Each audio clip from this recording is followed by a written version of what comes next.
Mirëmëngjes nderuar miq, ku jemi sërish së bashku na dy si në Dita Jonë, një tjetër takim në këtë ditë të mërkurë, e cila edhe pse është një ditë me shi, ne jemi gjithsesi këtu, duam të bëjmë shoqëri për të zbukuruar mëngjesin tuaj. Mirëmëngjes nga unë Alona Minga. Alona Minga e bën diellor mëngjesin tuaj, sepse shi unë jam Blendi Salej. Jam pranë diellit. Mirëmëngjes që të gjithëve nga ABA Center këtu në kryeqytet, zonja Zotrinj. Edhe sot në Dita Jonë nga ora 7 deri në orën 8:45 do jemi së bashku. Kemi disa tema shumë interesante me të drejtën dhe të ftuar sot për t'i trajtuar, po ja, cilat janë disa prej tyre. Instituti i Librit dhe i Promocionit Culture Zone organizojnë projektin Arti kundër ndotjes plastike në data 2, 3 dhe 4 maj të këtij viti, pra në kuadër të ditës ndërkombëtare të Drinit, e cila kujtohet në datën 5 maj. Ky projekt me karakter ndërgjegjësues do të zhvillohet në qytetin e Kukësit dhe për të folur më shumë mbi këtë nisëm që sjell bashkë me artin dhe mjedisin, kemi sot në studion tonë botuesin Irena Toçi, e cila do të na tregojë më shumë për këtë aktivitet. Si çdo të mërkur, do të jemi edhe sot në studio bashkë me profesorin Edmond Tupja në rubrikën 5 fjalë. Me profesor Tupen, edhe sot do t'ju sjellim juve disa prej fjalëve dhe shprehjeve shqipe që rrezikojmë t'i humbasim për shkak të mospërdorimit e të zvendësimit me fjalë të huaja. Për të folur me disa nga zhvillimet interesante të politikës brenda dhe jashtë vendit, ne kemi të ftuar sot në program kolegun tonë na dy CNN Endri Gjafon, drejtuesi i programit i ftuari, dhe i cili do të na sjellë sot në studio disa nga këndvështrimet e tij lidhur me situatën politike në Shqipëri, këtë pranverë plot me zhvillime. Shumë mirë, dhe kemi edhe Endrin pra në studio. Ai ka ftuar shumë njerëz cilët kanë pasur të bëjnë edhe me këtë krizë politike që ka kapluar vendin, ne shikojmë disa prej ndjesive që ka marrë prej tyre në intervistat që ka kryer. Megjithatë, tani do të hapim edhe temën e bisedës që kemi me juve sot, zonja Zotrinj. Duam ta bëjmë ndërveprues të program përmes rrjetit social Facebook, ju mund të vini e të lini komentet tuaja dhe ja çfarë kemi për ju sot. Po, ne në fakt duam t'ju pyesim lidhur edhe me takimin e Berlinit që u zhvillua pak ditë më parë. Pikërisht nëse besoni se do të hapen negociatat në Bashkimin Evropian këtë qershor, të paktën këto janë pritshmëritë e shqiptarëve gjatë këtyre muajve, dhe të shikojmë nëse vërtet kjo do të realizohet apo siç është shprehur edhe gjatë takimit të Berlinit, që ndoshta edhe në shtator mund të shkojnë këto bisedime, ose mbase për faktin që edhe më tej, shpresojmë që gjërat shkojnë pozitivisht. Po ka nga ata brenda vendit cilët thonë se Shqipëria është shumë larg, gati të gëzuar për këtë, po megjithatë, ideja është që në Bashkimin Evropian gjithashtu zhvillohen zgjedhje dhe gjërat përkojnë jo mirë, po themi në sensin që gjërat po ndryshojnë, ata po shikojnë veten më shumë etj. Mund ta kishim shfrytzuar këtë mundësi më parë, nuk e bëm në vitet e shkuara, tani mund të duhet që të presim se ky është shorti. Kështu që duam të dimë opinionin tuaj, çfarë mendoni në lidhje me këtë temë, na shkruani në faqen tonë në Facebook, pra nëse mendoni që ose jeni optimist apo jo në lidhje me hapjen e negociatave në qershor, pra ashtu siç ishte folur dhe siç është premtuar edhe nga qeveria shqiptare. Duam të lexojmë komentet tuaja pak më vonë gjatë emisionit të sotëm, kështu që jeni të mirëpritur të na shkruani dhe të komentoni. Në fakt, Alona, 93% e shqiptarëve shprehen se duan që të hyjnë në Bashkimin Evropian. Kjo është një ëndër e Shqipërisë dhe shqiptarëve për kohë. Edhe fakti që shumë shqiptarë largohen nga Shqipëria dhe shkojnë në Gjermani apo në vende të tjera të Bashkimit Evropian tregon se shqiptarët do të preferonin një situatë jetese me rregullat dhe po themi mundësitë që jepen në Bashkimin Evropian. Ndaj duan ta kenë Bashkimin Evropian edhe brenda në Shqipëri. Kjo është pa diskutueshme. Çështja është tani që me politikën e me gjithë këto gjërat janë zgjatur e kaq shumë është thënë saqë njerëzit që thonë u shtrashur pak kokra dhe nuk po marrin më vesh çfarë po bëhet. Pra le të shohim nëse kjo gjë do të bëhet vërtet realitet një ditë. Okej, në rregull, mirë, tani marrim informacionet e para të ditës, duke qenë se jemi tek politika, tek zhvillimet tek ngjarjet, lidhemi me Erion Dushin. Mirëmëngjes Erion. Mirëmëngjes. Ja ku jemi në këtë takim të parë së bashku, kështu që presim na informosh. Faleminderit, direkt tani.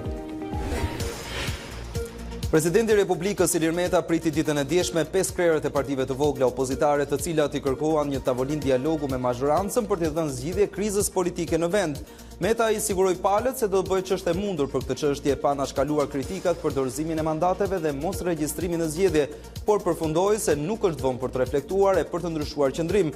Njëkohësisht, nga ana e shumicës që nuk ka ende një qëndrim zyrtar, ka mundësi për dialog, por pa dashur të shtyhet data e zgjedhjeve vendore, pavarësisht se pakica kërkon shtyrjen e domosdoshme dhe qeveri teknike pa Edi Ramë. Si koment lidhur me aleanca apo koalicione që ngrihen mbi parimin e kundërshtimit të votës popullit, sepse duhet jetë e qartë për këdo, zgjedhjet janë të popullit, nuk janë të partive. Partitë kanë për detyrë të marrin pjesë në zgjedhje. Një parti që nuk merr pjesë në zgjedhje nuk mund të jetë një parti politike. Qëllimi kryesor i samitit të Ballkanit Perëndimor në Berlin me sa duket ishte rikthimi i Kosovës në tryezën e dialogut e megjithatë e vetmi arritje që u shënua në këtë aspekt ishte dakordësimi për një takim të ri të njëjtit format më një korrik në Paris. U pajtuam për të mos u pajtuar ishte komenti i presidentit të Kosovës Hashim Thaçi, i cili e cilësoi përballjen me Serbinë si tepër të vështirë, ndërkaq Aleksandar Vučić deklaroi se nëse palët mendoni se do të arrinin zgjidhje përmes presioneve kundër Serbisë, çështja ishte e mbyllur. Pa heqjen e tarifave, tha ai, nuk do të ketë bisedime. Gjykata për krime të rënda la në burg kosovarin Ragib Haxhiajdini, arrestuar për grabitje në 9 prillit në Rinas. Në gjyq Haxhiajdini këmbguli se nuk ishte asnjë lidhje me ngjarjen dhe se nuk ishte ai daja nga Kosova. Ai kërkoi të ballafaqohet me të penduarin Alkon Bengaci. I dyshuari Haxhiajdini ka pretenduar se ditën e grabitjes ka qenë duke drekuar me disa miq në Kavaj. Nëse gjeni një provë që më lidh me grabitjen, më lini në burg, tha ai.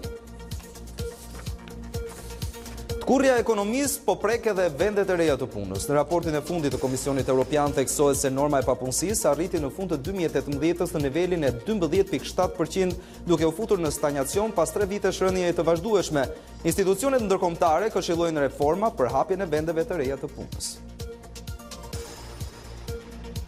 Dalemi në zhvillimet nga bota. Venezuela gjendet në prag të luftës civile në Caracas, vendin ku strehohet opozitari Juan Guaidó dhe përkrahasit e tij pas grushtit të shtetit pati përplasje me armë zjarri me forcat qeveritare. Sipas presidentit Nicolas Maduro, situata është nën kontroll ndërsa opozitari Guaidó vijon tentativën për rrëzimin e tij. Edhe populli tani është kundër regjimit të Maduros. Nuk munguan gjithashtu reagimet ndërkombëtare që janë të ndara. Shtetet e Bashkuara me disa vende të tjera perëndimore janë arrestuar në krah të liderit të opozitës, ndërsa Rusia, Kina dhe Turqia vijojnë të përkrahin qeverinë e Maduros. Kaq për këtë hapësirë të parë informative. Bashkë ritakohemi pas 30 minutash. Shumë faleminderit Erion, me sa duket mbas gjithë atyre tensioneve që kemi ndjekur këto muaj, më në fund në Venezuelë situata po shkon drejt një lufte civile tani. Është parë me ca shirita blu, këto kanë qenë interesante. Ai është parë në një video Guaidó, dhe mbante një shirit blu, të cilin e mbanin edhe ushtar të armatosur rënd që e shoqëronin në këtë video dhe ai ka lëshuar një mesazh për popullin që e mbështet. Dhe duket sikur ky shirit blu është identifikues si forcave që do të luftojnë krahti kundër Maduros që është ende në pushtet. Kështu që duket një situatë pa parë, shumë e frikshme për popullin atje. Mirë, le të kthehemi në Shqipëri, le të kthehemi tek ky mëngjes i cili është me shi, është me vranësira, është mëngjes i cili sa mirë për ata që kanë pushim sot. O sa zili kanë patur vërtet, sepse përqendruar në shtëpi, për na parë ne, edhe për t'u informuar nga Tanja, pastaj se si do të shkojë kjo ditë. Tanja, mëngjes. Po një mëngjes me shi ishte në fakt edhe Krish në atë intervalin në mëngjes herët, pra gjithë ato që shkon herët në punë, rreth orës 6:20 pati një rrebesh në Tiranë.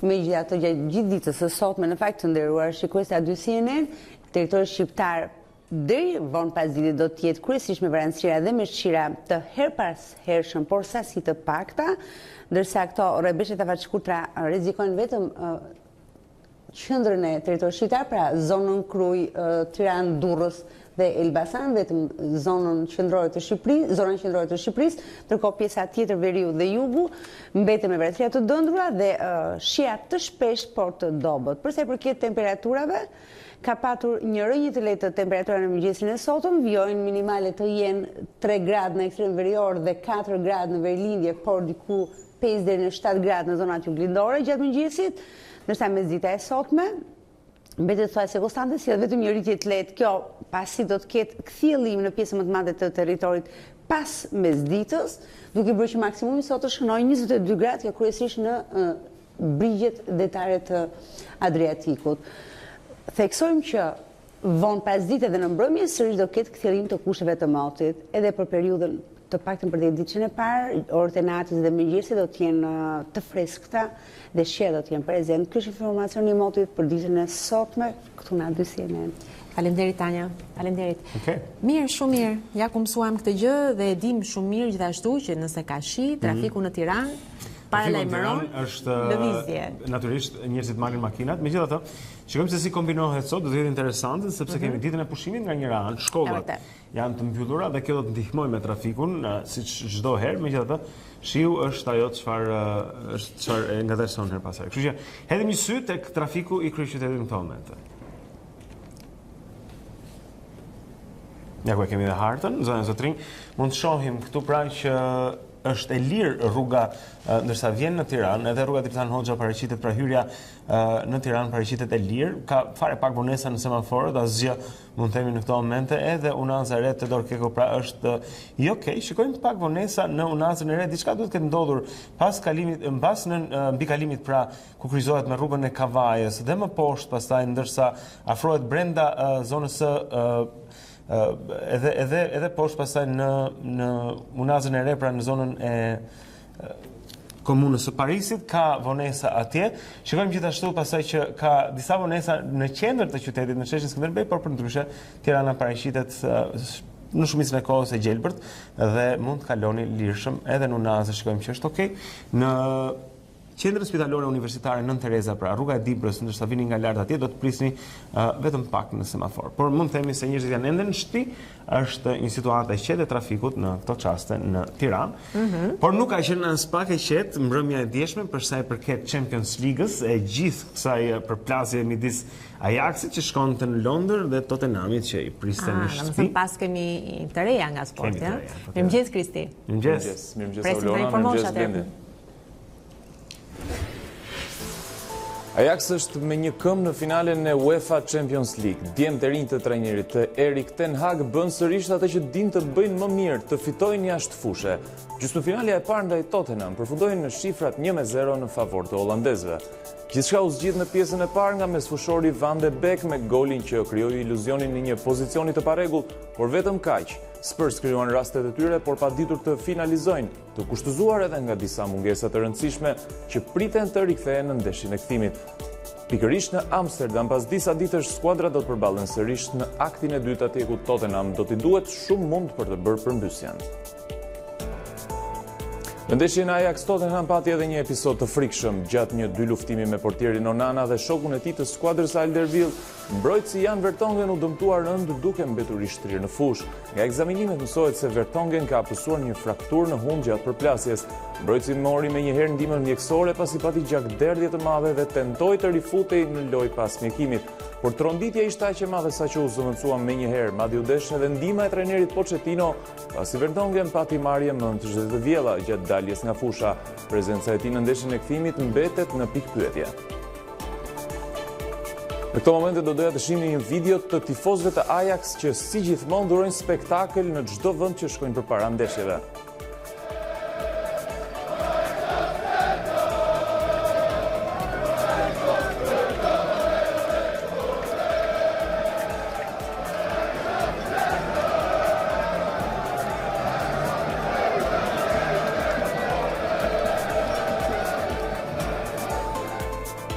Ndërkohë sot në Champions do të luhet një tjetër sfidë spektakolare, Barcelona dhe Liverpool përplasen në gjysmëfinalen e parë, në një duel ku nuk ka favorit. Jurgen Klopp beson se mund të ndalë Barcelonën dhe kërkon që skuadra të mos fokusohet vetëm tek Leo Messi.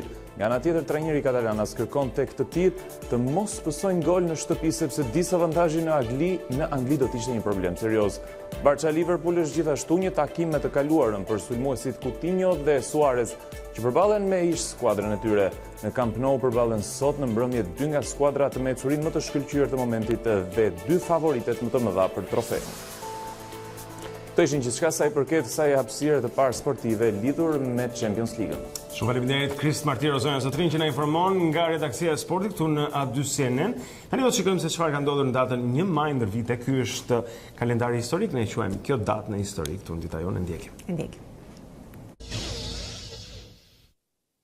1707, Anglia dhe Skocia u bashkuan në emrin e Mbretërisë së Madhe. 1786, opera Martesa e Figaros, e kompozuar nga Mozart, u shfaq për herë të parë në Vjenë. 1873, Mbretëresha Victoria shpalli veten perandore e Indisë. 1886, punëtorët nga e gjithë Amerika shpallën grevën e përgjithshme ku kërkonin 8 orë punë në ditë. Kjo grevë kulmoi në Chicago dhe që nga ajo ditë, 1 maj është shpallur dita ndërkombëtare e punëtorëve.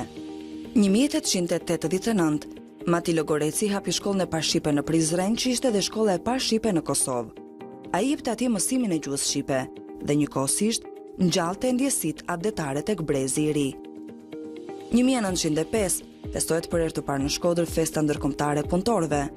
Në kushtet e Shqipërisë së roboruar në vitet që pasuan, 1 maj shërbeu jo vetëm si dita e punëtorëve, por edhe për ngritjen e ndërgjegjes kombëtare dhe luftës për çlirimin nga zgjedhja e huaj. 1913 emëtohet pulla e parë shqiptare. Ajo është një vulë e rrumbullakët me diametër të jashtëm 37.8 mm. Me të janë vulosur 2232 pulla. Këto janë pullat e para shqiptare, shumë të ralla dhe me vlera të mëdha filatelike dhe monetare. 1918 krijohet Komiteti Mbrojtja Kombëtare e Kosovës, një organizatë politike kombëtare që luftoi për mbrojtjen e shtetit pavarur shqiptar, për demokratizimin e tij, për çlirimin e Kosovës dhe viseve të tjera shqiptare të Jugosllavisë, shkëputur padrejtisht në 1913 dhe për bashkimin e tyre me Shqipërinë. Komiteti drejtohej nga Hoxh Kadriu dhe detarët e shuar Hasan Prishtina, Bayram Curri, Salin Ivica, Hysni Curri e të tjerë. 1913 u hap zyrtarisht godina 102 katëshe Empire State Building në New York, ndërtesë kjo që për kohën ishte më e larta në botë. 1937 piktori spanjoll Pablo Picasso prodhoi bocetin e parë të kryeveprës së tij Guernica, 5 ditë pasi gjermanët bombarduan qytetin Bask. 1945 Jugoslavia ishte vendi i parë që njohu shtetin shqiptar të dalë nga lufta e dytë botërore dhe rivendosi marrëdhënie diplomatike me të. 1994 Artyom Sena, 3 herë kampion i botës në garat automobilistike të Formula 1, vdiq pas një përplasjeje në garën e San Marinos. 1999 u gjen në malin Everest trupi alpinistit anglez George Milori, zhdukur 75 vjet më parë gjatë një ekspedite alpinistike. 1968 lindi ish futbollisti gjerman Oliver Bierhoff. 1987 lindi Leonardo Bonucci, futbollist italian, i cili luan si mbrojtës për klubin italian Juventus dhe kombëtaren italiane.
Kjo është fibra optike, teknologjia më e lartë e transmetimit të internetit, me shpejtësi 1 gigabit për sekond dhe pa shkëputje ndërmjet.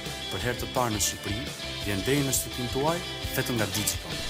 Digicom, roke fibrën.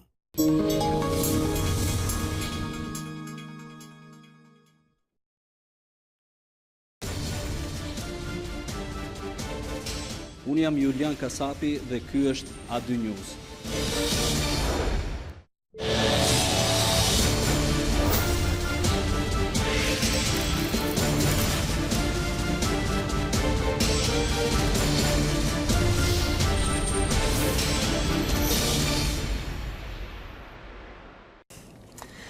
Kthehemi edhe një herë këtu në Dita Jonë në ekranin e A2 CNN, zotërin tani për të parë disa prej titujve kryesor të mediave online. Do të nisim si çdo mëngjes me faqen e televizionit ton, është a2cnn.com. Po ja ku e kemi faqen a2cnn.com, ku në qendër të vëmendjes është edhe biseda tek Endri Gjafo, ku Granov ka shprehur se ekonomia shqiptare po ecën më mirë se situata politike. Pra kjo është çfarë ai ka thënë emision intervistën me Endri Gjafon, duhet thënë se është pikërisht një biznesmen Michael Granoff, I cili ka vizituar shpesh herë Shqipërinë, madje 2 herë në 25 vitet e fundit, ka qenë një intervistë mjaft interesante dhe për këndvështrimet e tij në lidhje me realitetin shqiptar. Kundër të tjera ai ka thënë, PPP-t nëse përdorin në mënyrë pozitive, sikur krijuam dhe aeroporti. Çfarë mendon Granoff për oligarkët dhe a është ai një I tillë? I them shpesh njerëzve, thot ai, kundër të tjera mund të klikoni për të parë edhe disa përmbledhje nga intervista pra që ka realizuar përballë Endri Gjafos. Me që jemi këtu, dua të kujtoj që Endri Gjafon do ta kemi pak më vonë në emision, mbase për të marrë edhe disa përshtypje të tij pra lidhje me këtë intervistë dhe me gjithçka tjetër që ai ka realizuar tek programi I ftuari. Po ndër të tjera në faqen A2 CNN mund të lexoni Çernobili në lojë rikrijohet qyteti fantazëm I Pripjat. Mund të lexoni gjithashtu grabitja në Rinas, Pamek e lajmëroi para 3 vitesh pas sigurinë e portës. Samiti I Berlinit, Milo dhe Islami flasin për rezultatin. Kryeministri në Venezuelë, Guaido, ka ardhur momenti që Maduro të largohet. Hetimet në Kongres, Trump pa ditë bankat për të bllokuar raportimet financiare. Mund të lexoni gjithashtu e shpallë qytetar nderi, Rama refuzon titullin. Kryeministri Edi Rama ka refuzuar titullin qytetar nderi dhënë këtë të martë nga Bashkia Dibër. Sipas një njoftimi të shpërndar nga zyra e shtypit të kryeministrit, Rama ka qenë dhe mbetet dhe do të jetë gjithmonë kundër titujve honorifik dhe për politikanët në detyrë dhe duke falenderuar të gjithë ata që mund të jenë nisur për mirë, siç thot ai, kryeministri Rama e refuzon titullin e qytetarit të nderit dhënë pra nga Bashkia Dibër. Ky ishte motivacioni që ka ardhur nga kryeministria pra për të motivuar dhe refuzimin e këtij titulli. Por ndër të tjera mund të lexoni Meta pas takimit me aleatët e Partisë Demokratike, rrezikohet pluralizmi. Dhe rikthehemi sërish në Venezuelë, pra ku atje me sa duket vendi po shkon drejt luftës civile për plasje me armëzjarri mes opozitës dhe qeverisë. Këto dhe të tjera mund t'i gjeni duke klikuar në faqen online të a2cnn.com në këtë mëngjes për të qëndruar gjithmonë të informuar. Mjaft faqe mirë, me thënë drejtën. Tani do të kthehemi nga ana tjetër tek panorama, zonë zotrin, shikojmë disa prej titujve kryesor atje. 2 tumorët e Shqipërisë, Agron Tufa, dokument kres, kujdoj që shpith ndaj meje. Pra është drejtori I Institutit të Krimeve të Komunizmit, shkrimtari Agron Tufa, I cili ka sqaruar në zyrën e provokacias situatën që shkruar mes tij dhe akuzuesve të tij në mediat këto kohët e fundit. Zbulohet SMS-ja, policia e dinte ku rrinte njëri nga autorët e vrasjes së dyfish në Laç. Përgjigjja e kësaj pyetje pra është tek Panorama sot në mëngjes. E bëhet fjalë për ish zëvendës drejtorin e policisë së Tiranës Erzen Breçani, I cili ka folur pra lidhur me këtë situatë dhe ka dhënë edhe ai këndvështrimet e tij. Mesazhi I samitit të Berlinit është I qartë. Basha nuk hape negociata, duhet një qeveri kujdestare që të plotësoj 3 kushte. Tani po shikojmë pra që edhe diskuri politik I zotit Basha po fillon të numerizohet në numra të ndryshëm kushtesh, shpresojmë kjo të jetë diçka drejt zgjidhjes. Prokurori në Sarand zhduk fenomenin natyror. Zbuloni çfarë ndodhi më 10 shtator të 2015-s, ka fjalë pra për një histori korrupsioni, siç flitet në faqet e Panoramës. Në 120 ditë, 30 viktima. Gazetarja, një detaj nga të gjitha krimet të frikshme. Është komentuar pra në studio dhe një vrasje e 53 vjeçares Antoneta Hoxhaj në Memaliaj. Gjithashtu lexojmë Meta pas zgjedhjeve të ndershme nuk ka hapje negociatash as në vitet që vijnë.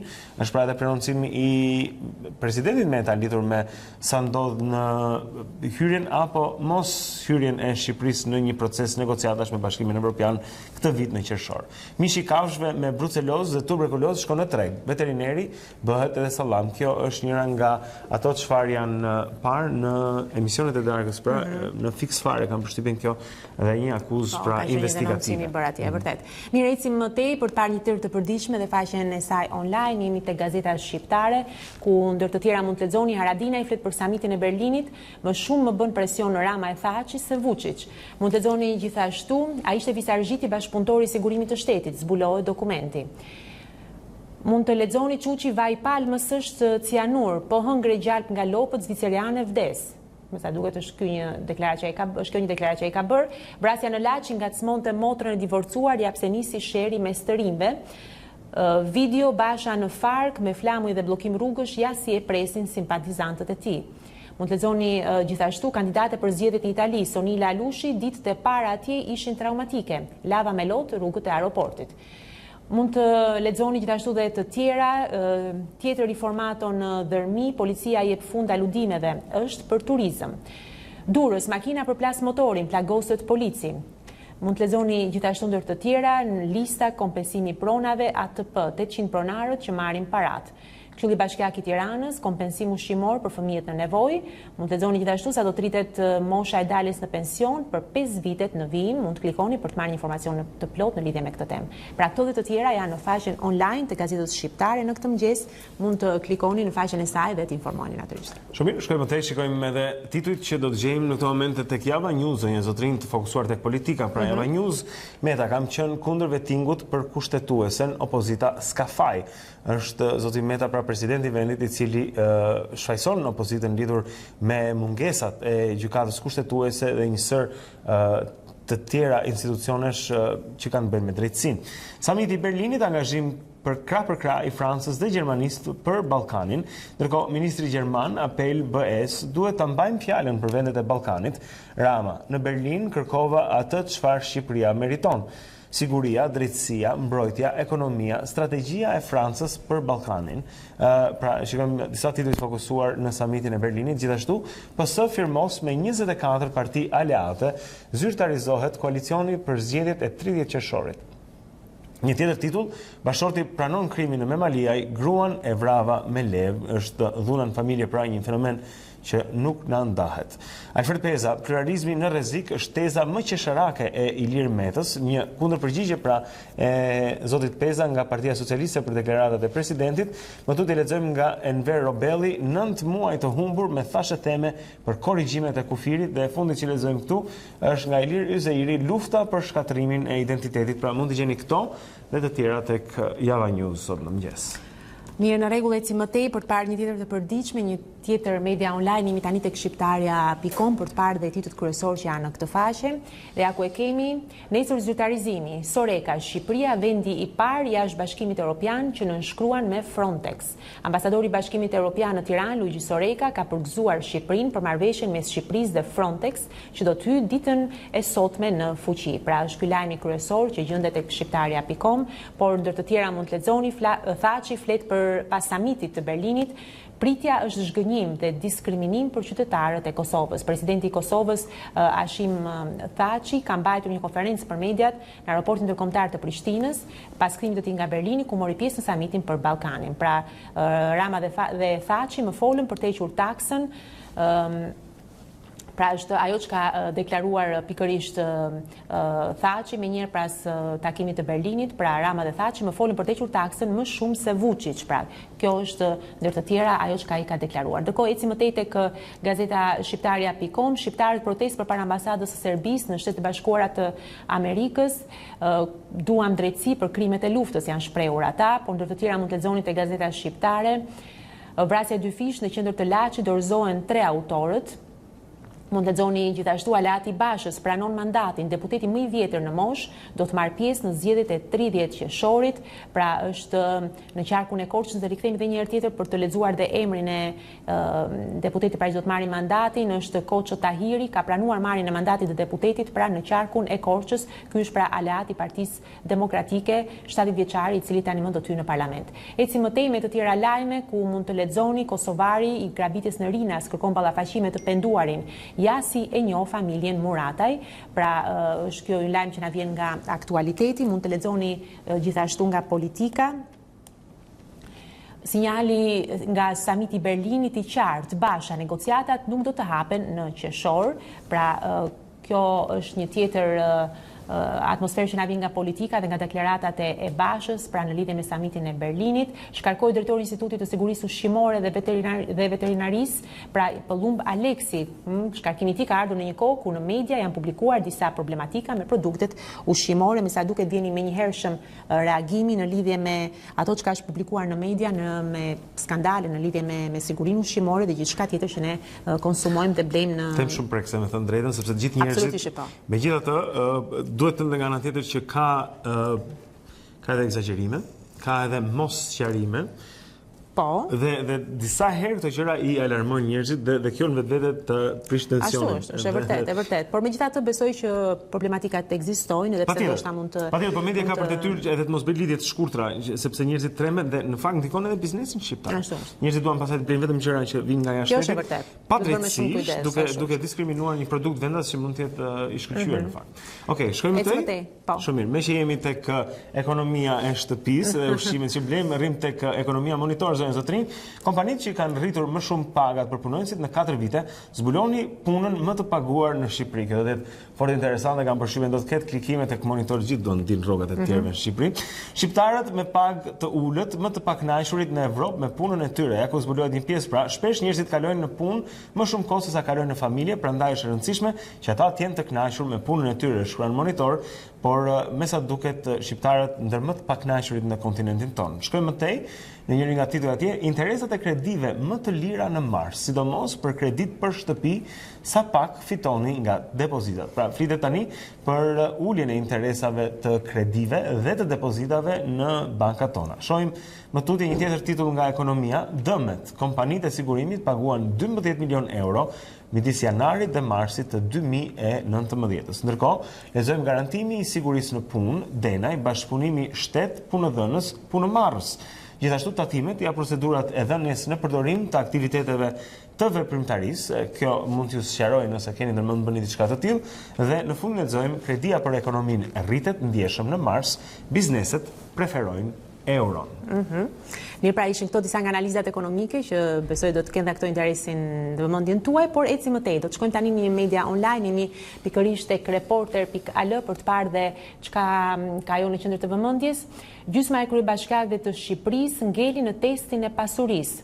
Të dhënat e siguruara nga BIRN përmes analizës së thelluar të deklaratave të pasurisë tregojnë se më shumë se gjysma e kryetarëve të bashkive në Tiranë kanë mos përputhje financiare në Shqipëri, kanë përputhje financiare dhe nuk mund të justifikojnë pasurinë e tyre për një ose më shumë vite të karrierës. Pra, është një zbulim që vjen pikërisht tek reporter.al, besoj tani në prag dhe të zgjedhjeve do të jetë informacion interesant. Por mund të lexoni gjithashtu nga vendi. KPK shkarkoi prokurorin Çlirim Shahini fshehu hotelin në Sarand. Gjithashtu KPK konfirmon drejtuesen e prokurorisë së Pukës. Gjykata lë në burg të dyshuarit për vrasjen e vëllezërve Bilali. Mund lexoni nga rajoni, rivaliteti global në Ballkan mund të shpërbëj rajonin. KQZ-ja e Kosovës nuk certifikon kandidatët e listës serbe, ndërsa Rumania arreston policin për kërcënimet me vdekje ndaj gazetares. Janë këto disa nga lajmet kryesore dhe opinionet që vinë pikërisht në faqen online të reporter.al në këtë mëngjes. Mund t'i lexoni dhe t'i klikoni më tej. Shumë mirë. Shkojmë edhe në Kosovë tani për të parë disa prej titujve që vinë nga shteti, çfarë ta quajmë? Se shteti fqinj nuk do të ishte saktë, më shumë se sa fqinj. Beqa thotë se quni e Selmanaj bëjnë politik me komisionin. Qitaku, kur foli Vasfia në sallën e Kongresit Amerikan, zotëroi heshtja dhe lotët. Kjo është një dëshmi e jashtëzakonshme që njëra nga viktimat e dhunës serbe gjatë luftës, një vajzë e përdhunuar si e mitur, ka dhënë dëshminë e parë para Kongresit Amerikan, dhe kemi pak më vonë dekrete sociale, por është diçka e jashtëzakonshme, zonë zotrin. Ajaxi drejt finales së Madridit në poshtë Tottenhamin në sfidën e parë. Weber shpresoi që në Berlin ideja për shkëmbimin e territoreve të ketë vdekur dhe lulëzon asfalti edhe në Vushtri. Kjo është çfarë lexojmë sot tek koha.net. Shumë shpejt do të hedhim një sy edhe tek faqja kryesore e CNN-it për disa nga titujt kryesor të lajmeve nga bota dhe shohim se në qendër tani është William Barr, i cili ndodhet në telashe të mëdha. Bëhet fjalë pra për prokurorin e përgjithshëm, i cili ka bërë 2 gjëra të çuditshme, thot CNN-i, në lidhur me raportin e zotit Mueller, kur ai e lëshoi atë, pra e publikoi për Kongresin dhe pastaj për publikun. Për të mësuar më shumë mbi këtë temë shumë interesante, pra mbas gjithë atij hetimi që është bërë zoti Trump, ishte zoti William Barr që kontrolloi procedurën e publikimit sa ishte grumbulluar dhe tani me sa duket ai është në telashe të mëdha pikërisht për këtë arsye.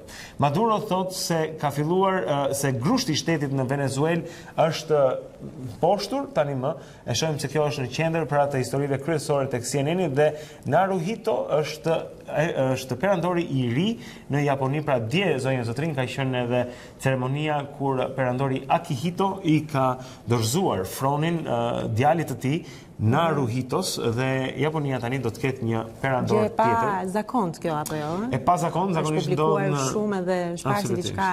Po një figurë shumë e dashur, edhe perandori i vjetër, edhe familja dinastia pra e Japonisë, e cila do të thënë Japonia bëri një kapërcim të jashtëzakonshëm nga një shoqëri që ishte feudale dhe me gjithë ata shpatarët e samurajt në një super teknologji edhe sigurisht, të redin ajo Japoni. përfaqëson sot. Mirë, në rregull, kemi haruar një.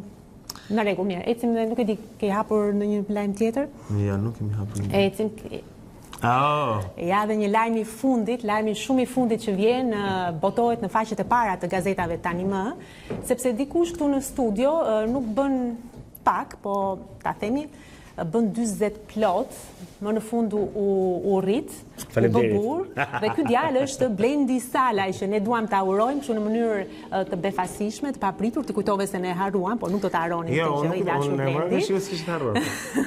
Ja ku është me fjalë të mëdha, ashtu siç të pëlqen ty stili alla CNN. Kështu që nuk e di, do doja të kisha tani në spliter edhe kolegët, të cilët natyrisht të urojnë edhe e di veti pastaja.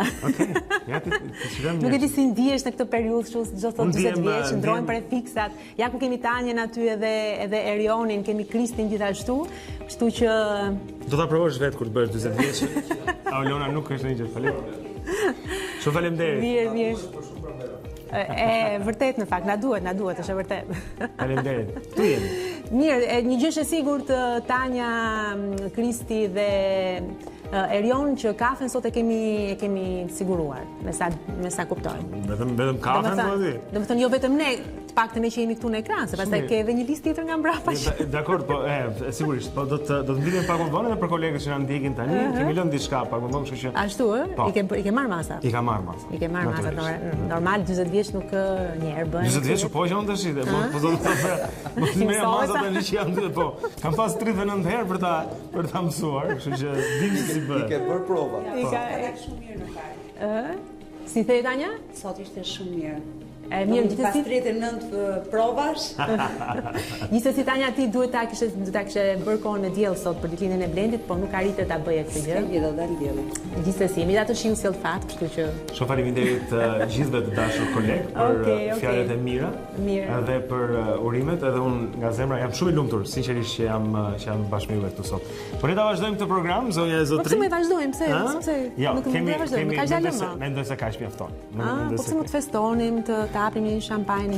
Kemi të ftuar që po na. Që po na presin po. Deri këtu e kemi, ëh? Nuk ta lejon më tepër, ëh? Se çfarë ka? Jo.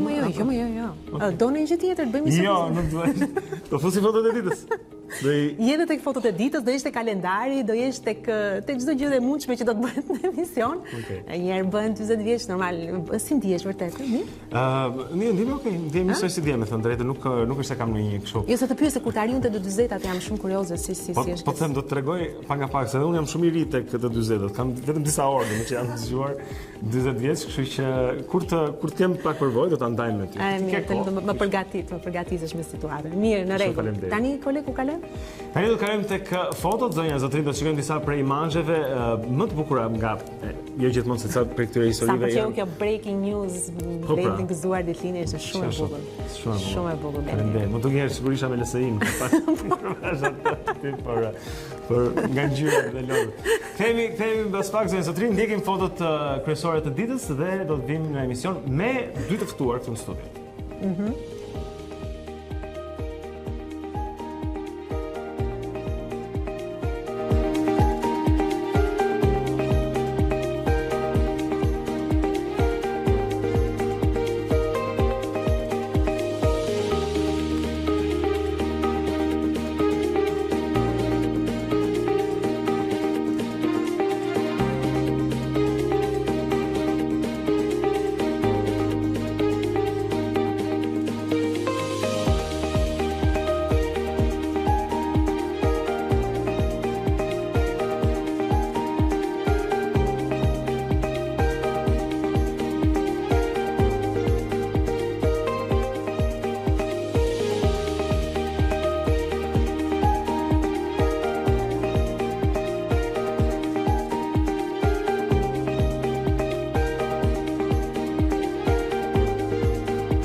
Një aktivitet me titullin Arti kundër plastikës në lumin Drin ka për të zhvilluar në data 2, 3 dhe 4 zonë zotrin në qytetin e Kukësit. Do të përfshi shumë njerëz, por ne kemi 2 prej tyre sot në studio, 2 zonja që do i mirpresim tani. Ato janë botuesja Irena Toçi dhe gjithashtu Eriola Keqish me ne nga Drini Project. Mirëmëngjes që të dyja, është kënaqësi që kemi këtu. Në fakt jeni të dyja bashkë, natyrisht Irenën e njohim si botuese, shtëpisë botuese Toena dhe mund të lindi pyetja tani edhe për teleshikuesit që përse Irena është këtu apo jo, sepse është Instituti i Librit dhe Promocionit Kaltër dhe Zonë, pra që organizon ndër tjera këtë projekt, jeni bërë bashkë për të ardhur në këtë ditën 5 maj apo jo të Drinit dhe për të parë se ku jemi në këto momente që flasim, pra cila është situata. Irena, përse u bashkuat se nisme? Në përgjithësi, Instituti i Librit dhe Promocionit është i njohur për promocionin që i bën kulturës shqiptare në Shqipëri, në territorin shqiptar, kudo ku ata jetojnë, por edhe në përballë. Njëkohësisht ne jemi shumë të fokusuar në projekte që i kushtohemi turizmit dhe të bësh turizëm në Shqipëri, në radhë parë do duhet të kesh një mjedis të mbrojtur. Dhe për më shumë të gjithë ne që jetojmë në Shqipëri apo kudo në botë me një kontribut sa do të vogël në shoqëri, e dim që problematikat e mjedisit janë problematikat të ditës, që do të thotë të gjithë duhet kemi kujdes, të gjithë duhet të luftojmë që ky mjedis në cilin jetojmë të jetë sa më i shëndetshëm. Për këtë arsye ne këtë herë ju përgjigjëm një thirrjeje të një projekti më të madh, sigurisht në mbrojtje të Drinit, në mënyrë që të japim kontributin ton dhe të tërheqim banorët e brigjeve të lumit të Drinit dhe të liçenave që prekin ata, apo gjithë bazenit të Drinit, të mund t'i prekim ata dhe nëpërmjet artit, të mund të bëjmë riciklimin nëpërmjet artit dhe të bashkojmë shumë faktor të tjerë në realizimin e kësaj gjëje, duke përfshirë këtu Akademinë e Arteve të Shqipërisë, shkollën, liceun e Cetinjës dhe artistët e atjeshëm, një organizatë të fuqishme kulturore të Malit Zi, Kulturzon, të bëhemi kështu të gjithë bashkë për të rritur sensibilitetin dhe për të rritur ndërgjegjshmërinë që bëjmë gabim kur ndotim ambientin tonë në cilin jetojmë, sepse është e vetmi shtëpia jone për jetëshme. Bëjmë shpesh dhe bëjmë për ditë, bëjmë vazhdimisht dhe kemi për shumë gabime të tilla, duhet ndalojmë së bërit. Dhe komplimente për nismën, sepse është me të vërtetë e rëndësishme dhe tani më jetike, jo më një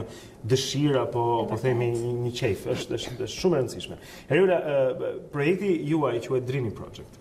Pse zgjodhët Drinin? Më trego pak për projektin pak më makro, pra pak më gjerë. Projekti, unë do doja të cilësoja proces menaxhimin e integruar të burimeve ujore, se në fakt i ka fillesat shumë të hershme. Është filluar një përpjekje për menaxhimin e burimeve ndërkufitare ujore me liçenet në vitin 2006. Ky dialog u zyrtarizua në vitin 2009. Flas këtu për vendet që ndajnë pra për rajonin, Shqipërinë, Malinezi, Maqedoninë edhe Kosovën, bashkë me Greqinë. Më pas erdhi u konsolidua i gjithë ky dialog për menaxhimin e burimeve ujore me nënshkrimin e një memorandumi mirë kuptimi. Çfarë është konkretisht kjo? Për dikë që nuk e kupton, ky menaxhim i burimeve ujore, çfarë do të thotë konkretisht?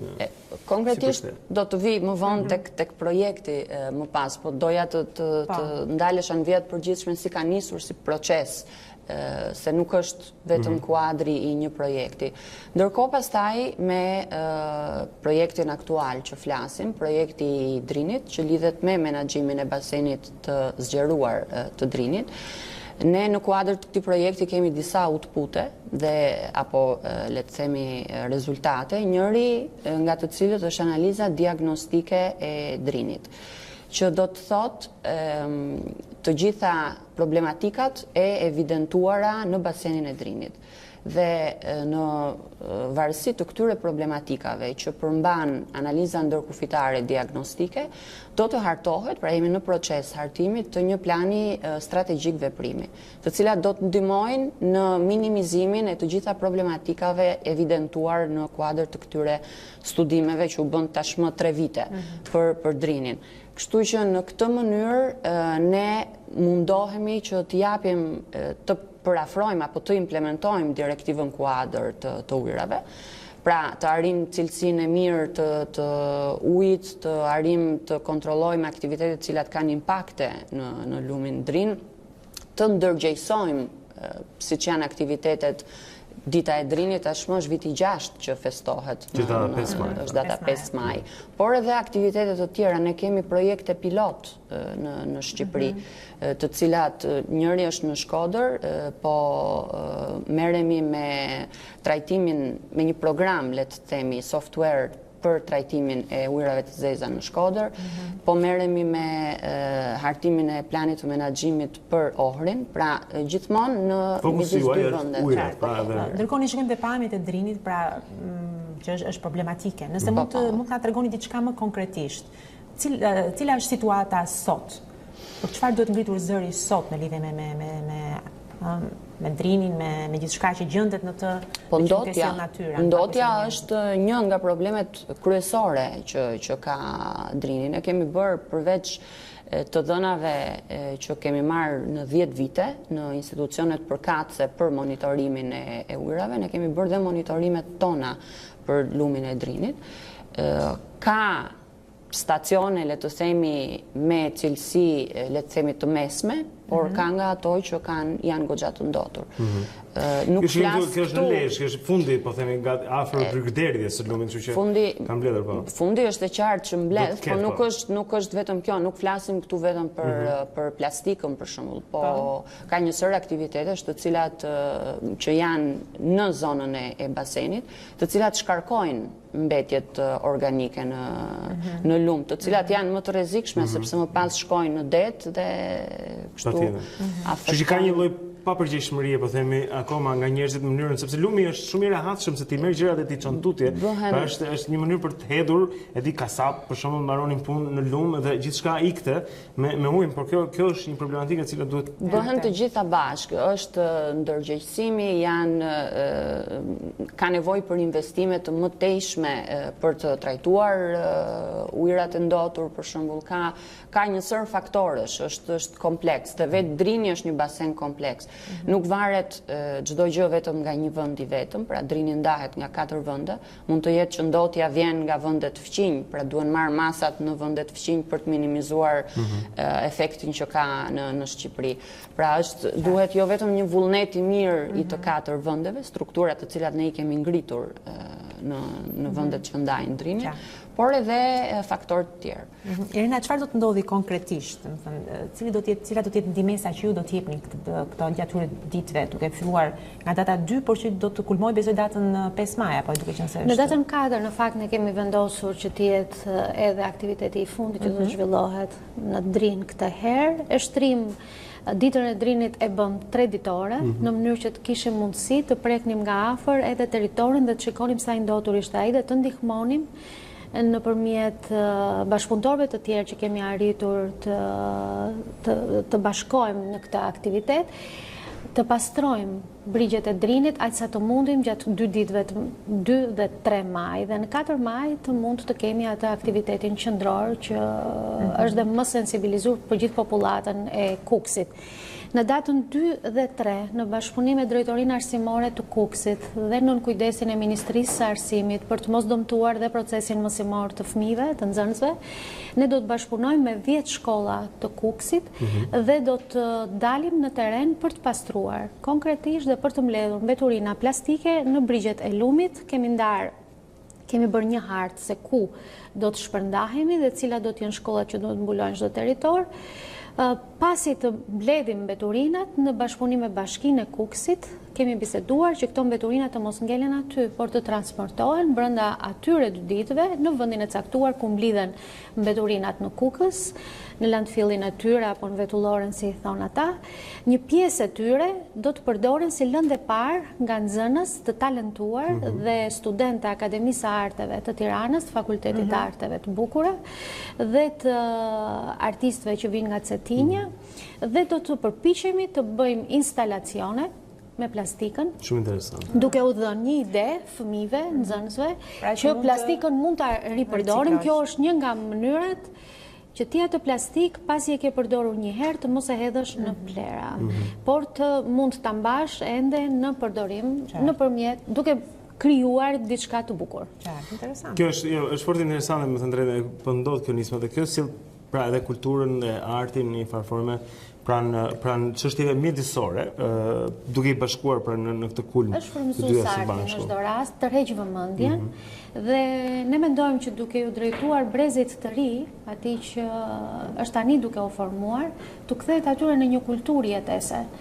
Ndoshta të rriturit e kanë më të vështirë të mësohen me rregullat që vendosen ditë pas dite, kanë një kulturë dhe një mënyrë komportimi ndaj natyrës tjetër, por të rinjt domosdoshmërisht do duhet të ecin në rrugë të tjera. Po shohim shembull të rinjve në botë, Extinction Rebellion është njëra nga lëvizjet kjo vajza e vogël suedeze Greta që e cila udhton botën e takon politikanë në gjithë vendet duke bërë pra që tregoj që ky brez i ri kërkon diçka tjetër, po dëgjoj dikë para pak ditësh që thoshte bëri përshtypje se më se kush, por thoshte është një brez tani i cili nuk i ka parë ndonjëherë pemët buzlumit paqese. Këta fëmijë janë rritur dhe u është dukur një pamje normale që pemët buzlumit të jenë të mbuluara nga plastmasi. Më krijon një shqetësim shumë të madh kjo gjë. Dhe ata janë të gatshëm dhe duhet shikojnë sërish pemët siç kanë qenë dikur, të pa ndotura në atë formë, me këta lumenj që mbartin kaq shumë plastik drejt detit. Po ta shikosh në plan më të gjerë në gjithë botën, ky është një shqetësim numër 1 dhe do duhet të jetë edhe një prioritet numër 1 edhe në vendin tonë. Kujdesi ndaj mjedisit, mënyrës se si ne jemi të projektuar ditë për ditë në këtë lloj mjedisi në cilin jetojmë, duhet të jetë primar. Duket sikur kemi emergjenca të tjera, të cilat janë sociale, politike, nuk e di se çfarë, por në fund të ditës ne të gjithë jetojmë në këtë territor, do vazhdojmë të jetojmë në këtë territor dhe nuk kemi si aratisemi nga ky territor, që është vetëm një planet. Ky është planeti ynë. Ne të gjithë duhet të përpiqemi që ky planet të jetë i pastër. Elena, mjafton vetëm 1 apo 2-3 ditë për të patur për drejtuar vëmendjen tek drini dhe duke qenë se situata me sa pam është problematike apo jo, sepse është e tillë. 3 ditë janë shumë pak, megjithatë ne prandaj kemi vendosur të bëjmë një traditë për ditën e drinit, po jo vetëm kaq, duke qenë se projekti është afatgjatë dhe procesi është afatgjatë. Ne jemi munduar që në çdo moment të sensibilizojmë grupet e interesit, përdoruesit e ujit, se dhe problemi kryesor i ndotjes është ky që njerëzit duhet jenë koshient që përdorin të njëjtin ujë që ata ndosin. Kështu që prandaj çdo njeri riciklimi, detyrimisë natyrës. Pikërisht, pra çdo njeri nga ne duhet jetë i përgjegjshëm në atë që bën dhe duhet jetë koshient në atë që përdor. Po flas këtu ka shumë zona bujqësore rreth drinit. Kështu që të gjitha... Si është nëse më lejon të të pyes, qasja e shqiptarit, po themi, ndaj ujit, me aq sa ju e njihni në këtë, ndaj drinit, ndaj lumbit, edhe jo vetëm ndaj këtij, por ujit në përgjithësi. Se ne kemi këtë gjithmonë, themi, Shqipëria ka shumë ujëra, Shqipëria është vendi pasur me ujëra, Shqipëria s'ka ujë në çesma, shumë shpesh, gjithashtu. Ne jemi të pasur me ujëra, siç e thash më përpara, njerëzit për shembull sistemin e ujitjes përdorin ujërat e lumenjve. Njerëzit janë koshient deri diku për ndotjen. Duhet një qasje tjetër dhe një lloj informimi, le të themi më i thellë, i masave të gjëra për të kuptuar se çfarë ndodh. Nuk është thjesht që e shikon ujin transparent apo jo. Mund të jetë shumë transparent, po ka sasi të madhe ndotje, kështu që nuk duket me super. Përveç ajo që është më e dukshmja është plastika dhe ajo është që që ka psurim më lehtë dhe alarmon. Por nuk është vetëm kaq.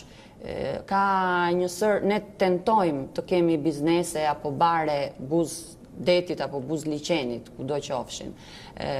Është bukur, por duhet marrë parasysh që të jetë dhe infrastruktura e duhur që të gjitha shkarkimet jenë të trajtuara, të lidhen me impiantet përkatëse, për të mos u shkarkuar direkt në ujë. Mirë, po përpara se të ndajemi bashkë, duke qenë se besoj dhe ju keni nevojë për të patur mbështetjen e njerëzve dhe të bashkojnë kësaj nisme suaj, çfarë do t'i thoshit në këtë moment? Cili është, nëse mund të përdor, apelin që do të bënit për njerëzit, për që më të ndjeshëm ndoshta ndaj këtyre fenomeneve, por pse jo dhe t'i bashkojnë nismën suaj në këto data që ju keni publikuar, pra 2, 3, 4 maj dhe kujtojmë edhe një herë data 5 maj që është dita ndërkombëtare e drinit. Unë do t'ju thosha të jenë të kujdesshëm në ujin që përdorin dhe të mbrojnë sa më shumë të jetë mundur burimet natyrore që janë vlerë për vendin tonë. Okej. Erina, ishte vërtet kënaqësi, ndoshta këtë radhë të patëm për një tematik krejt ndryshe, jo për të promovuar një libër, por që besoj edhe kjo është një temë që e di e ke shumë për zemër, kështu që shumë për zemër e kam vërtet dhe shpresoj shumë në atë çfarë do të pasojë mbas kësaj. Të mos ngelet vetëm në datën 2, 3 dhe 4 maj, por të jetë diçka që mund të ndikojë në jetën e banorëve, të paktën të Kukësit, në vazhdimsi. Shumë mirë. Shumë faleminderit Zonja. Është Irena Toçi dhe Eriola Keqi sot me ne Zonja Zotrin për të folur për artin kundër plastikës në Lumin Trin, aktivitet që është duke ardhur së shpejti. Ne do të marrim një moment tani për të rikthyer me lajmet tek ju, do të rilidhemi me redaksin dhe kolegun tonë Erion Dushi që na pret atje për fleshin e dytë informativ. Ndërkohë që Erioni bëhet gati, le të kujtojmë paksa dhe komunikimin ton dhe pyetjen që kemi bërë në Facebook, pra nëse mendoni jeni optimist për sa i takon hapjes së negociatave me Bashkimin Evropian në qershor, cili është komenti juaj, do të lexojmë mbas pak edhe komentet, ndoshta kur të kemi dhe Endri Gjafën këtu në studio për të bërë një koment edhe për situatën politike në vend. Po, mbas pak. Mirë, atëherë kalojmë tek Erioni në studion e lajmeve për të marrë të tjera informacione. Erion, linja për ty. Faleminderit. Ndërsa pritet një përgjigje nga Edi Rama për uljen në kryesën e përbashkët me partitë opozitare dhe presidentin, Lulzim Basha ka shtuar presionin me një paralajmërim të fortë. Më 11 maj do të tundet vendit, tha kreu i Demokratëve, duke referuar protestës së radhës kombëtare që do të organizojë opozita. Shtunën e 11 majt, deka 12 do dita tunde dhe njëherë flamuri kombëtare, kaosën e demokracisë të lirisë, siç ka bërë me 13 prill, me 16 mars dhe me 16 shkurt, dhe siç do të bëjmë ditë për ditë e javë për javë, deri largimin e kësaj bande, deri çlimin e Shqipërisë, nga krimi, nga Edi Rama dhe nga hajdutet e tij graficar. Nuk ka zgjatur më shumë se 36 ora rratia e dy të rinjve që u identifikuan si të dyshuar për vrasjen e kushërinjve Erion dhe Kelvin Jushi mbrëmjen e së dielës në qytetin e Laçit. Dy të kërkuarit Markel Bushi dhe Vincent Bushi u vedorzuan në polici. Për këtë kanë rënë negociuar edhe familjarët e dy të rinjve, ndërkohë që pas dite u vedorzua edhe 23 vjeçari Manuel Bushi i shpallur në kërkim. Për momentin ende nuk dihen motivet e këtij krimi. Përfundoi dia afati deklarimit të ardhurave për të gjithë ata që tekalojnë shumën 2 milion lek në vit. Sipas afatit ligjor, çdo qytetar që plotëson këtë kusht duhet të dorëzonte deklaratën individuale vjetore të ardhurave, ku përfshihen ato nga paga, dividendi, qiraja, shitja e pasurive të paluajtshme e tjerë. Drejtoria e përgjithshme e tatimeve tani do të bëjë vlerësimin mbi shumën që individi duhet paguajë si tatim apo mbi shumën që do i kthehet. Plotësimi i pasaktë deklaratës individuale vjetore të ardhurave mund të sjellë penalitet. Punimet për kaldrëmin e Gjirokastrës do të vazhdojnë pa pasur një datë për përfundimin e tyre. Ministrja e Kulturës Elva Margariti përfitoi nga thirrja në Komisionin Parlamentar të Medias për të dhënë përgjigje të gjithë kritikëve të punimeve që po bëhen në këtë qytet me një vlerë investimi prej 222 milion lekësh, duke i siguruar se çdo gjë po shkon siç duhet dhe kërkon kohën e vet.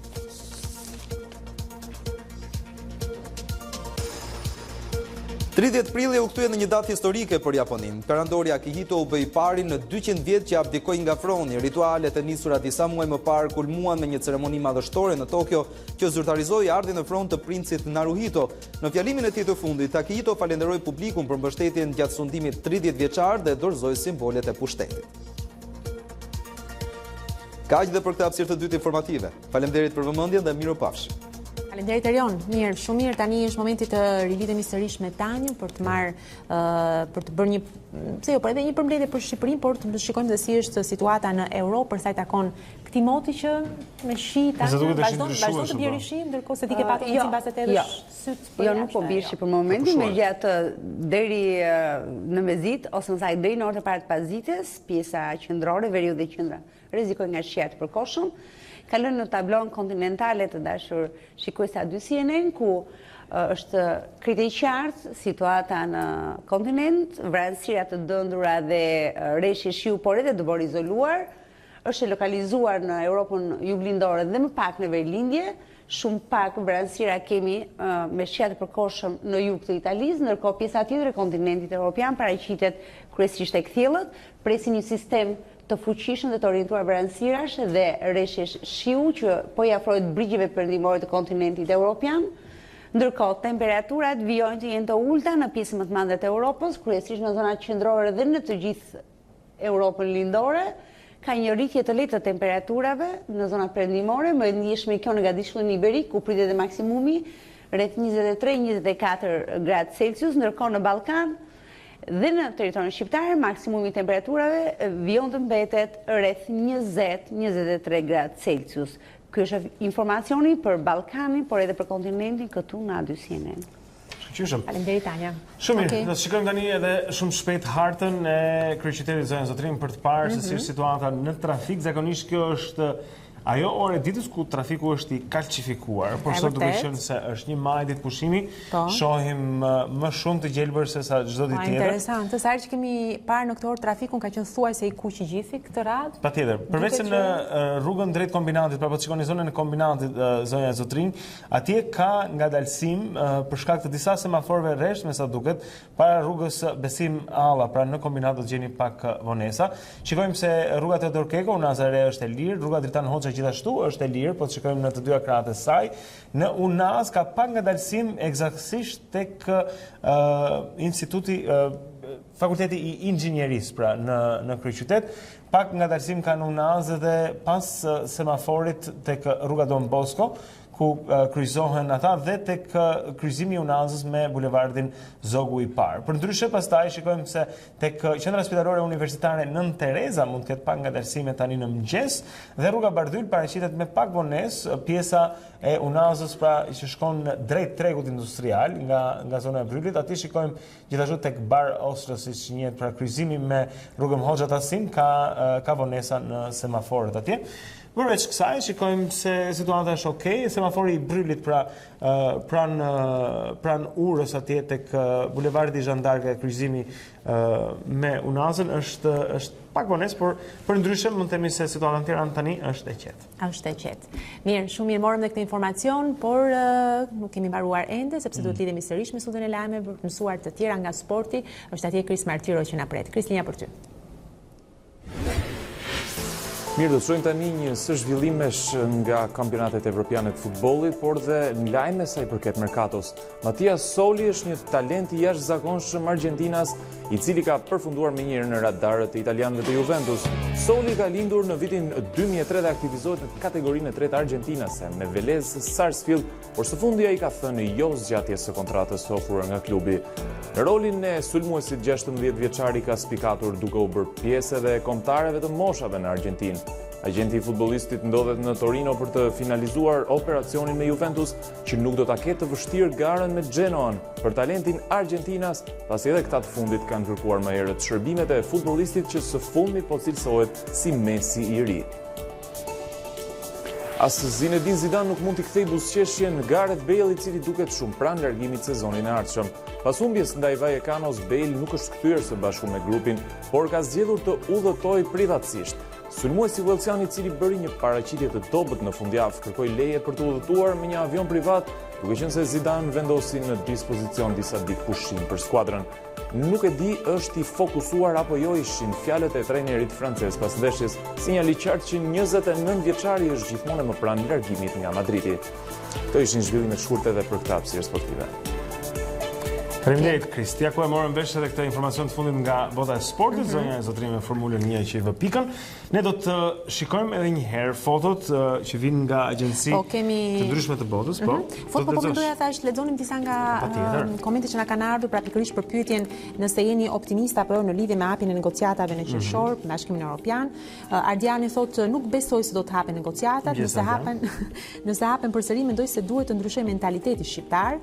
Europa e kuptoi këtë me mënyrën se si veproi me Bullgarinë, Rumaninë dhe Hungarinë, ndodhemi larg Europës me shekuj. Gjithashtu Astriti thotë shpresoj dhe dëshiroj shumë që të hapen, por nuk e besoj, kemi shumë probleme, mbi të gjitha na mungon mentaliteti, me sa duket këtu e kanë problemin më kryesor. Gjithë shqiptarët mendojnë që u mungon mentaliteti, e një herë është të gjithëve u mungon mentaliteti. Sigurisht, ndërkohë që Albi thotë jeni të sigurt që kur të fillojnë negociatat me Bashkimin Evropian do të jetë duke u shpërbër vetë Bashkimi Evropian. Mbajini mend këtë, thotë. Edhe Nëse mbase duket ka pasur perandori e gjëra të mëdha mbi këtë botë që janë shpërbërë. Po në përgjithësi me sa shoh njerëzit janë vërtet paksa pesimistë sepse për shembull janë pesimistë për pjesën që na takon ne, dhe realist do të thosha. Janë të lodhur duke pritur mbase edhe kjo deri diku jep edhe dëshira nuk mungon, por realiteti është diçka që nuk është se të bën që të fluturosh me shpresat. E vërtet, do ta diskutojmë këtë me Endrin Gjavon, da kemi mbas pak në studio për ndoshta shikojmë dhe si shikonte ai, duke qenë se studion prej kohësh politikën shqiptare. Shohim të foto? Po, shohim foto bashkë me kolegun Gjafon.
Jemi sërish së bashku tani, si që anoncuam edhe pak më parë, është kënaqësi kur kemi një koleg në studio, është Endri Gjafo, i cili vjen për herë të parë tek ne, më në fund gjeti kohën për të ardhur në emisionin tonë me të angazhimet e mëngjesit.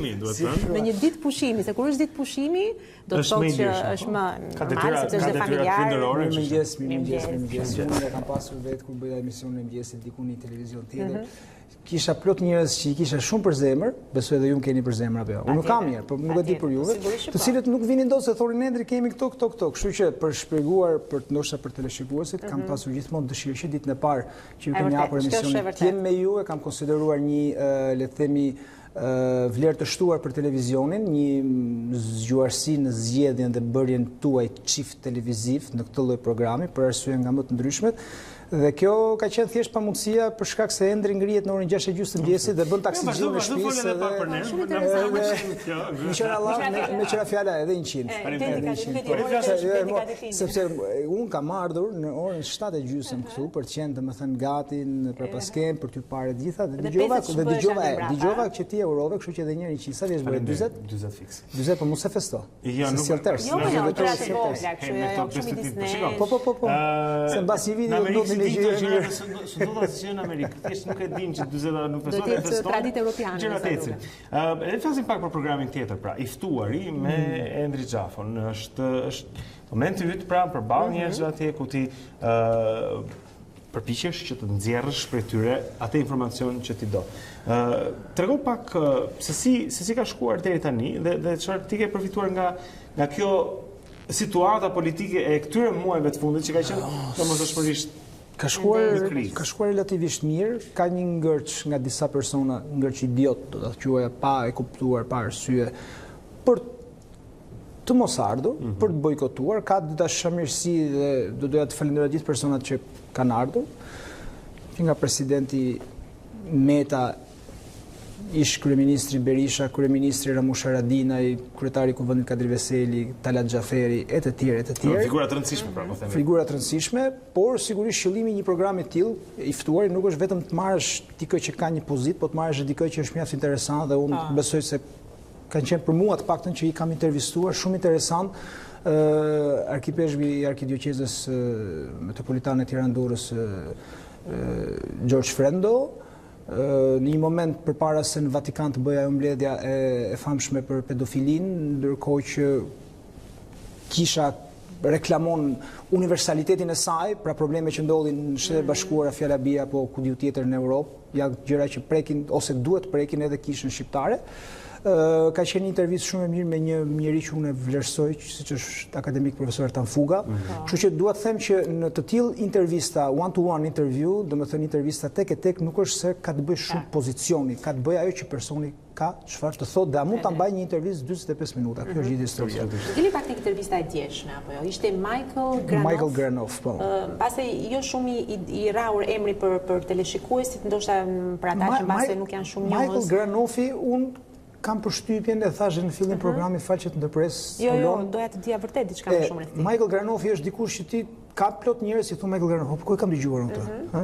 Se ka 20 e kusur vjet që Michael Granovi vjen në Shqipëri, bën biznes në Shqipëri, e presin president, e presin kryetar partish, e presin kryeministra, ka marrë në shtetësinë shqiptare, ka marrë urdhrin e Skënderbeut, Nën Tereza e tjerë. Pra është dikush që është i rrahur në media, por që jo detyrimisht të gjithë e kanë shumë të qartë se me se merret Michael Granov, kështu që zotëria është një milioner, është njëri që jeton në New York, drejton një fond investimesh që ka 10.5 miliard xhiro me zyra në New York, Los Angeles, më falni, në Hong Kong dhe Singapore, më falni, Londër, Hong Kong dhe New York. New York, Londër, Hong Kong.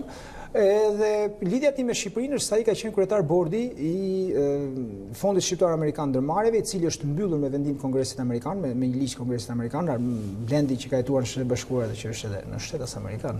Guxo ti biesh me shpull blendit të vinë Marinsa. Përkundrazi, as bëhet fjalë. Pra, doja të thoya që blendi duhet ta di që fondet e investimeve kanë një afat investimesh, kanë një afat për të hyrë në biznes me kompani të tjera, aty ka mbaruar afati dhe ai ka ngritur një fondacion, Fondacioni Amerikano-Shqiptar për zhvillim, ku jep para dhe që sigurisht kurioziteti im në momentin e parë që e dëgjoj këtë gjë, sigurisht ka kohë që e kam dëgjuar, është që çfarë dyshimi keni ju për shembull me fjalë bie Fondacioni Soros, sepse edhe Fondacioni Soros investon fjalë bie në arsim, investon në çështje formimit të elitave, po ta themi në shqip, formimin e elitave. Kështu që kjo ishte një gjë që kishte të bënte me aspektin me atë që ata e kanë shumë për zemër legacy, se Po çfarë përfitove ti nga kjo? Çfarë ndjesi e pante? Nga Michael ishte një very smart guy, me një zotëri, domethënë shumë i fisëm, shumë i zgjuar, shumë dhe kuptoi domethënë edhe një gjë tjetër. Ka marrë zero sepse sigurisht interesi ishte sot nuk e di besoj unë e ndjej e shoh se shohim ndonjëherë edhe në një televizion tjetër përveç atë dyshit, jashtë Shqipërisë. Edhe ka një tendencë globale kundër elitave politike, elitave kulturore e tjera, sepse kjo vjen nga mungesa e besimit që shtresat e thella të shoqërisë kanë ndaj institucioneve. Kjo përkthehet në një populizëm e tjera. Dhe unë kam përshtypjen që deri diku në Shqipëri kjo sigurisht ka një bazë. Domethënë, unë mendoj që kjo është përkthyer deri diku në një sulm ndaj elitave ekonomike, me terminologjinë oligark. Sigurisht i pari që ka folur për oligarkët, të paktën që u fol dhe u rimon në Shqipëri, ka qenë John Kerry, kur ishte sekretari i Departamentit të Shtetit në konferencën e sigurisë në Munich, kur foli për rrezikun që do t'i vinte Ballkanit në oligarkët. Oligarkia vjen nga Greqisht jashtë përqendrimi i kushtetit në një dorë të vogël. Dhe sigurisht unë kisha një nga sigurisht po. Absolutisht në Bashkimin Sovjetik. Unë një nga kuriozitetet që kisha është pyetja njëri i cili ka takuar president, kryeministra, kryetar opozite, ka ndikuar për ndryshimin e kuadrit rregullator në vend, a ka oligark, a je ti një oligark? Dhe zotëria ai ka pasur zero të ardhura nga aktiviteti në Shqipëri. Më ish pagush pa pagesë, ai nuk ka sepse fondi i investimeve ka qenë një fond me Shtetet Bashkuara të Amerikës që dha në vitet 90, siç dha në vendet e tjera të Evropës, për të nxitur dhe si funksionon fondi i investimeve. Fondi i investimeve funksionon si një biçim banke ku kushdo hyn partneritet. Natyrisht, që të investojnë dhe po për të bërë më shumë parë. Shiko, dua që të e tjera me që pyetët për Michaelin, ëh. Patjetër, po ishte intervista e fundit. Njerëzit mund ta ndjekin këtë intervistë të plotë tek atycnn.com, e gjithashtu në YouTube është do të jetë një video. Sot do ritransmetohet sërish pasdite në orën 17 deri në 18, kështu që. Super. Një pyetje që ju kemi bërë njerëzve sot është a do të hapen negociatat në qershor. Si njeri i informuar që ti je. Tani nuk është si e shikon këtë? Se e mbaj mend shumë mirë se çfarë ndodhi para një viti. U tha sikur u hapën, por nuk u hapën. Faktikisht do të hapesh, do ishte një idë që hapej ngadalë, donte një vit të tërë, derisa të hapej plotësisht, por që kjo ishte një mënyrë për ta thënë. Negociatat janë politike. Tani unë nuk e di çfarë ndodh sepse unë nuk jam në dosjen brenda, duhet të jesh në qeveri ose do të jesh në kontakte me të huajt. Parashikimi do ishte spekulativ, po ka një gjë, nëse do të hapen negociatat do të ishte le të themi dhurata më e mirë që do t'i bëj qeverisë dhe goditja më e fortë që do t'i bëj opozitës në kundërshtimin tim, sepse kali betejës së opozitës është që negociatat nuk do të hapen për shkak të qeverisë lidhur me krimin e tjera. Ndërkohë që arsyet për çeljen e negociatave janë gjithmonë arsye politike, sigurisht janë edhe arsye të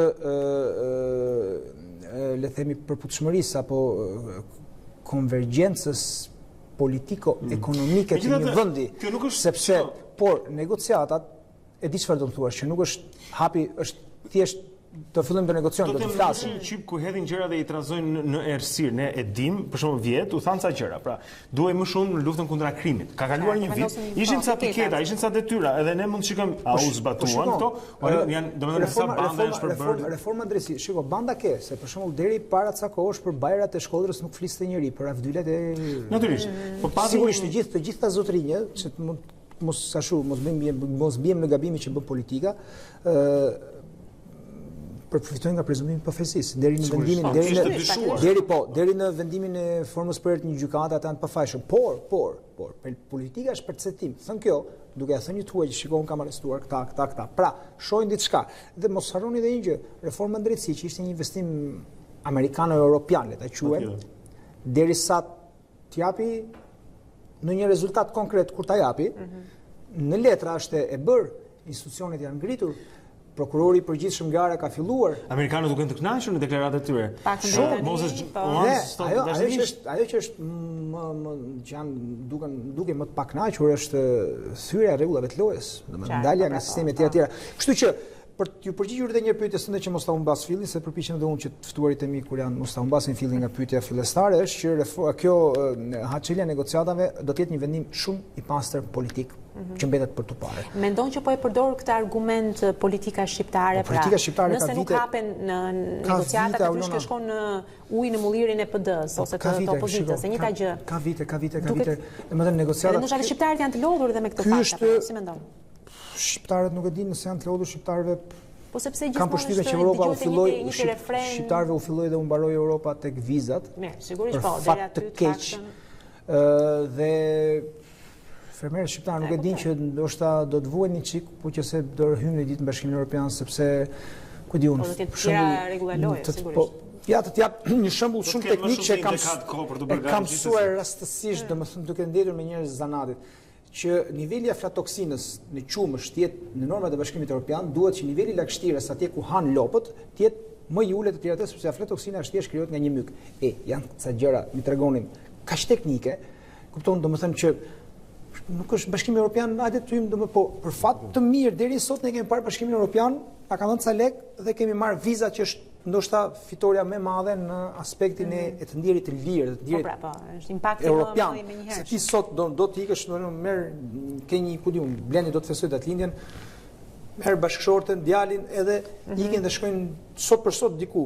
Po kjo është ndjenjë shumë e madhe lirie. Domethënë ajo që unë e kuptoj se që vuajnë kosovarët sot që vetëm të shtetas në Europë, Ballkanin është diskriminimi.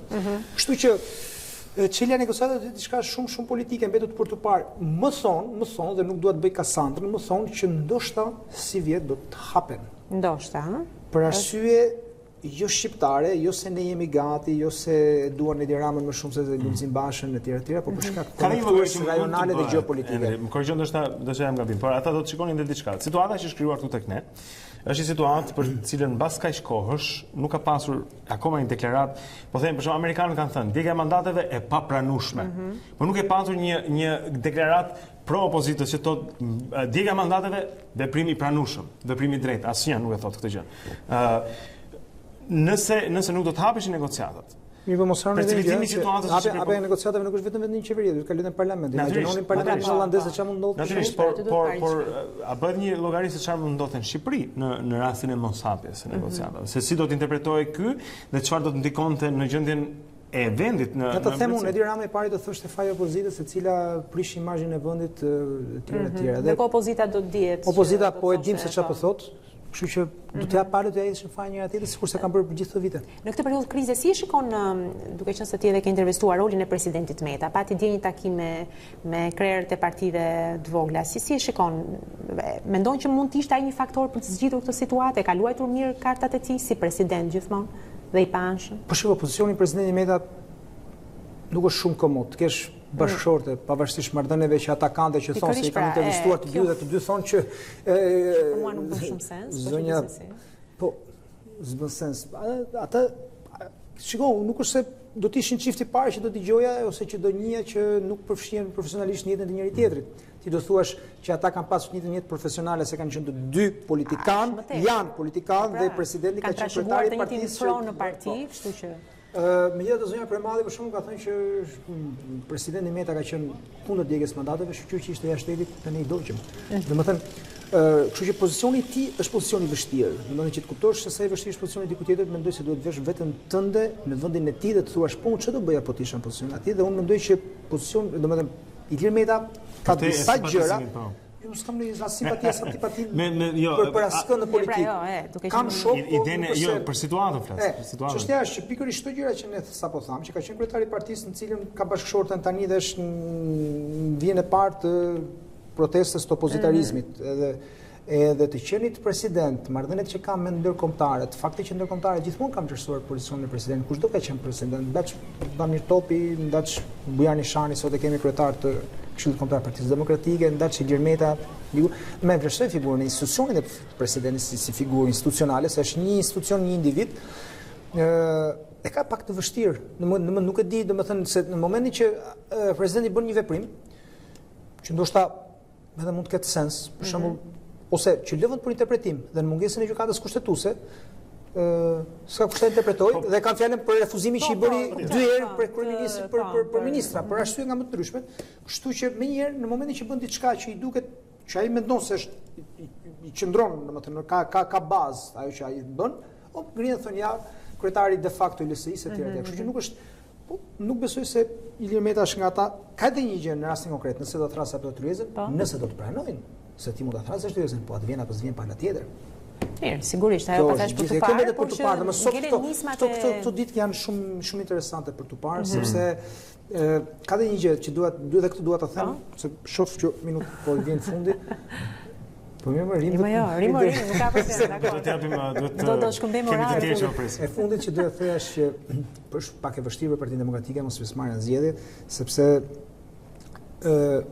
mirë më thoshte një i ftuar para disa kohësh, ne fituam bashkitë cilat 2015 pra ne jo Endri Xhafu po nga këndvështrimi i tij si demokrat, ne fituam disa bashki që ishin s'na merrte mendja që mund të fitoni, për shembull për Metin, merr mendja bazë rezistencës antifashiste nacionale çlimtare.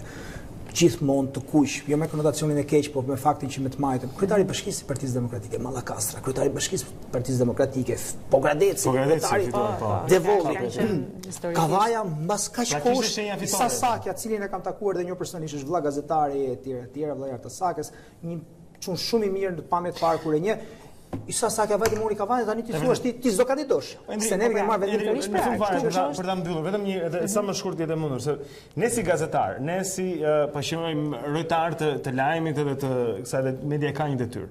Ne kemi përfaqësuar edhe memorien, edhe kujtesën. Është detyrë e gazetarëve të përfshihen në këtë debat, e thon, shikon se si janë gjërat, bëjnë këto analiza, apo duhet të vinë domosdoshmërisht vetëm nga politika. Që thon që shikon se PD-ja ka fituar në 1 2 3 4 5 6 këto janë fakte. Kushtimet që gazetarët e bëjnë thjesht për fat keq kolegët janë deri diku të paraqykuar disa ndoshta është përfshirë mbase edhe në komentet e tyre shumë. Edhe përfshirë aty nuk është se nuk kanë një gjë, ore, ka një shprehje kur i mund çurit tregon hënë butallaj she gishtin.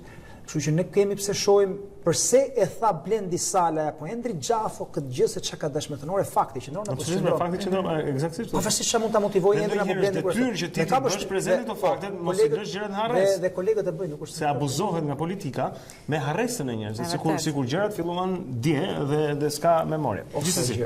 Faleminderit i radhës, cili do jetë Endri?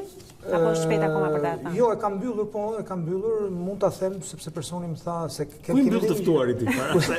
Kam mbyllur Asit Patozin e kemi pasur kohë më parë. Po, e di, po gjithsesi në këtë situatë përbën interes.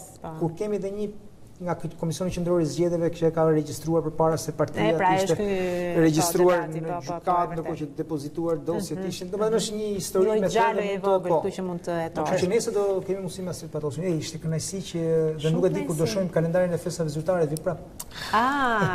Po ja pra të shikojmë kur vajzat e tua ta kenë pushim në shkollë, që ti nuk do të ishi detyruar që herët në mëngjes ti shoqërosh. Deri në emisionin tonë ke gjithmonë të hapur. Mirë, ditë të mbarë deri. Faleminderit. Okej. Kemi kalendarin historik, tani do të shohim kjo datë në histori zonë zotrin dhe një herë shpejt do të kemi një tjetër ftuar këtu në studio. Kemi profesorin Montupen na bashkohet çdo të mërkur, e flasim për 5 fjalë gjuhë shqipe që do të rrekemi ti shpëtojnë. 1707, Anglia dhe Skocia u bashkuan në emrin e Mbretërisë së Madhe. 1786, opera Martesa e Figaros, e kompozuar nga Mozart, u shfaq për herë të parë në Vjenë. 1873, Mbretëresha Victoria shpalli veten perandore e Indis.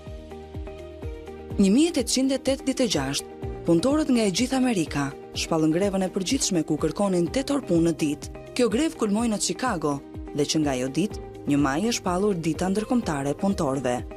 1889, Mati Logoreci hapi shkollën e parë shqipe në Prizren, që ishte dhe shkolla e parë shqipe në Kosovë. Ai jepte atje mësimin e gjuhës shqipe dhe njëkohësisht ngjallte ndjesitë atdetare tek Brezi i Ri. 1905 festohet për herë të parë në Shkodër festa ndërkombëtare e punëtorëve.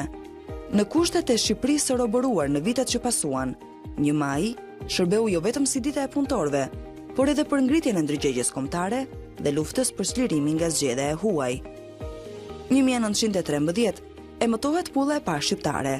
Ajo është një vulë e rrumbullakët me diametër të jashtëm 37.8 mm. Me të janë vullosur 2232 pulla. Këto janë pullat e para shqiptare, shumë të ralla dhe me vlera të mëdha filatelike dhe monetare. 1918 krijohet Komiteti Mbrojtja Kombëtare e Kosovës, një organizatë politike kombëtare që luftoi për mbrojtjen e shtetit pavarur shqiptar, për demokratizimin e tij, për çlirimin e Kosovës dhe viseve të tjera shqiptare të Jugosllavisë, shkëputur padrejtisht në 1913 dhe për bashkimin e tyre me Shqipërinë. Komiteti drejtohej nga Hoxh Kadriu dhe atdetarët e shuar Hasan Prishtina, Bajram Curri, Salini Vica, Hysni Curri e të tjerë. 1913 u hap zyrtarisht godina 102 katëshe, Empire State Building në New York, ndërtesë kjo që për kohën ishte më e larta në botë. 1937, piktori spanjoll Pablo Picasso prodhoi bocetin e parë të kryeveprës së tij Guernica, 5 ditë pasi gjermanët bombarduan qytetin Bask. 1945, Jugoslavia ishte vendi i parë që njohu shtetin shqiptar të dalë nga lufta e dytë botërore dhe rivendosi marrëdhënie diplomatike me të. 1994, Artyon Senna, 3 herë kampion i botës në garat automobilistike të Formula 1, vdiq pas një përplasje në garën e San Marinos.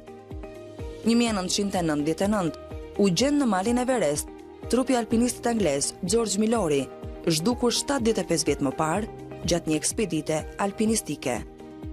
1968, lindi ish futbollisti gjerman Oliver Bierhoff. 1987, lindi Leonardo Bonucci, futbollist italian, i cili luan si mbrojtës për klubin italian Juventus dhe kombëtaren italiane. Jemi rikthyer edhe një herë këtu në Dita Jonë zonë zotrin, tani për të mirëpritur këtu në studio edhe profesor Edmond Tupen, me cilin do të flasim për 5 fjalë të gjuhës shqipe. Çdo të mërkur takojmë bashkë flasim për 5 fjalë të gjuhës shqipe që profesori gjykon se rrezikohen për shkak se po përdorim të huajt në vend të tyre. Profesor, si gjithmonë shumë kënaqësi. Gjithashtu edhe për mua. Kënaqësi dhe gjithmonë kur vjen profesori ne jemi në një panik të vogël sepse kemi frikë çfarë do të nxjerrim nga goja, se është e sigurt që bëjmë dhe gabime, por që Është presion shumë i madh, profesor, nuk kemi ç'bëjmë, nuk kemi nga e mbajmë. Trysni e madhe. Shumë e madh. Trysni, ja, erdhi fjala. Mirë, profesor. Çfarë kemi për këtë të mërkurë? Në menun e sotme? Në menun e sotme, po, fiks. Kemi fjalën i shkëlqyer. Shkëlqyer. Së cilës po i bën një konkurrencë të patupshme, fjala Excellent. Excellent. Student excellent.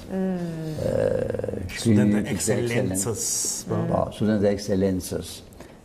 Në ndërkohë do thonë studentët shkëlqyer. Si do ta themi excellenca, shumë si përmbledh të tërë studentët excellent, shkëlqyer.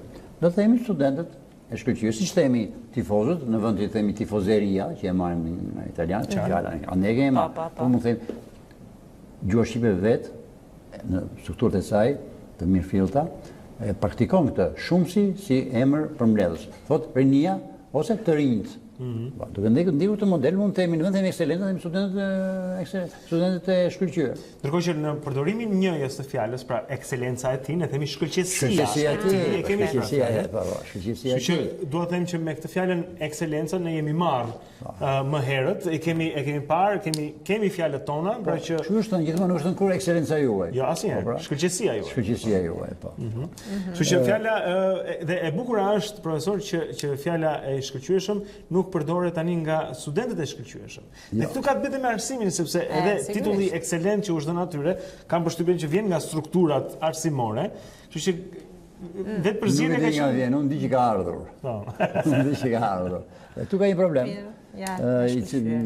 Themi studentët e shkëlqyer, ky libër është i shkëlqyer, ky libër, unë hapa fjalorin e pash, hapa 3 fjalor.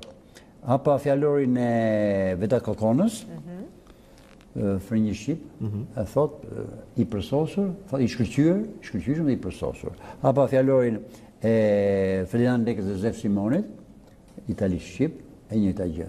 I përsosur, shquar, i shkëlqyer.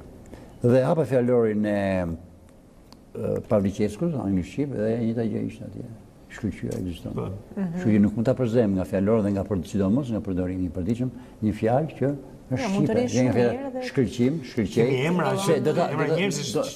Do vi dita si që kemi një, ai ka shkëlqyer, ai është ekseluar, do vi dhe pak shumë ngrin, pa nga pak e hyrë fjalë. Pra ndoshta 5-6 vjet më vonë do t'i gjenim normale tonim ka ekseluar në filan fushë, ka shkëlqyer, po mund vi. Do ishte e frikshme. Do ishte e frikshme. Ndërkohë kemi humbur një fjalë ama. Kemi humbur një fjalë. Nuk humbet për një herë me gjithë familjen e fjalëve. Së pari bie në fondin gjuhëtarët e quajnë leksikografët e quajnë fondi pasiv i gjuhës. Nuk përdoret, ekziston. Si fjala siç është rasti i fjalës kujtesë. Është në fondin pasiv. Ne e kuptojmë kur lexojmë, por përdorim në memorie. Nuk e përdorim, është vërtet. Tu është fatkeqësia. Pastaj, me kalimin e kohës ikën fare. Ikën. Mund të mbetet në fond, po ikën. Siç po ikën fjala është kthyer në arkaik fjala partishmëri, që ishte dikur, fryma e partisë. Partishmëria, nuk e përdor më njëri partishmëri. Po profesor, po është në fondin pasiv, po do zhduket. Me jemi tek fjala memorie për shkakun që me që e përmend atje, dhe është vërtet diçka që e përdorim.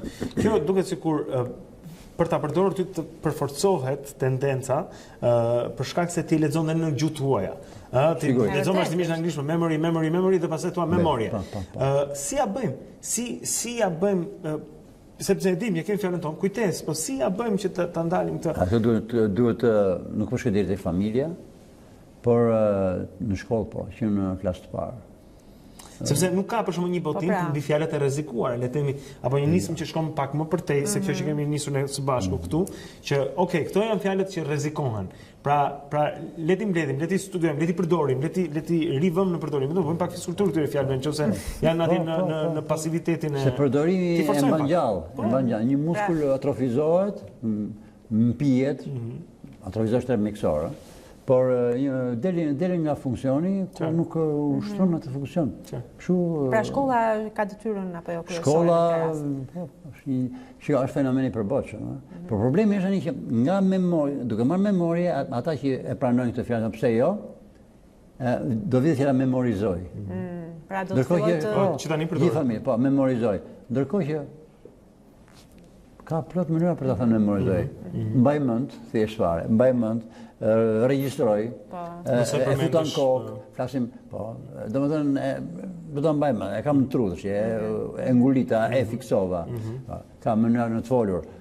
Sistem teknik, ku flasim për në fushën e informatikës, dakor, mund të memorizoje, por regjistroje, thuhet shumë në fillim fare, dhe ndoshta akoma ende sot e kësaj dite thuhet sejvoje, nuk e di, por fillim fare sejve, tani thonë ruaje, thonë regjistroje. Po, regjistroje. Cila është fjala e dytë, profesor? Fjala e dytë, atëherë. Faleminderit që më kujtuar se jo, e di, ne futem në këtë hulli. Fjala e dytë është fjala ndikim. Ndikim. Ndikoj, ndikim, ka fjalor edhe ndikes. Është interesant fjala ndikes. Po, është në fjalor, si duket dikush që ka futur, nuk e di, një fjalë do të një fjalor kur vërehet nga ana e leksikografe, pra, nga ana e autorëve të fjalorëve, vërehet që ka shkrimtarë që e përdorin, ka gazetarë që e përdorin, ndikes. Dhe kështu hyn ajo. Si ngarkim, ngarkes, ndikim, ndikes. Një person ka hyrë fjala influencë, përdoret në Shqip. Duke hyrë fjala influencë, ka hyrë fjala një familje komplet. Ndikoj, influencoj. Jam i ndikuar nga, jam i influencuar nga. Në mënyrë keqësisht, gati të pabeshën, fjala zonë, familja e fjalës Shqip fillon edhe lihet në hije, pastaj bie në fundin pasisë që thash pak më parë. Kjo është në fakt, Aulona, mund ta kesh dëgjuar për shembull sepse është edhe temë në fakt, këta ndikuesit për rrjetet sociale ka njerëz që kanë, po themi, 500.000 ndjekës. Dhe në këtë rast ta konsiderohen nga biznesi si ndikues. Dhe pastaj bëhet, por fjala që po përdoret në Shqipëri tani është influencerat. Influencerat, pra ndikuesit, dhe këta sigurisht bëjnë reklama për gjëra. Ndikuesit. Po duhet një organizëm rregullues. Regulator. Unë mendoj që Akademia e Shkencave ka shumë probleme dhe institucionet që varen prej saj duhet zgjohen nga gjumi. Unë nuk e di pse nuk ka votime në Francë. 120 shprehje për shpëtuar. Eksakt. Kjo është koha është thelbësore në këtë rast. Domethënë koha që ikën bëhet shumë më e vështirë, kështu që është do të ndodhin tani, jo më vonë. Ai më do të tepër vonë. Shikoni, ka raste, ka fjalë të tilla. Fjala prodhim miku në kuptimin konkret fjalë. Fjalë produkte ushqimore. Ndërkohë që para 20 vjetësh, 15 vjetësh thuaj prodhimet bujqësore, prodhimet. E kam thënë më duket në këtë. Po, e kemi përmendur. Në parë fare. Vjen fjala huaj dhe në mënyrë keq, siç po ndjehesh, s'poston fjalën, s'poston, e zhvendos.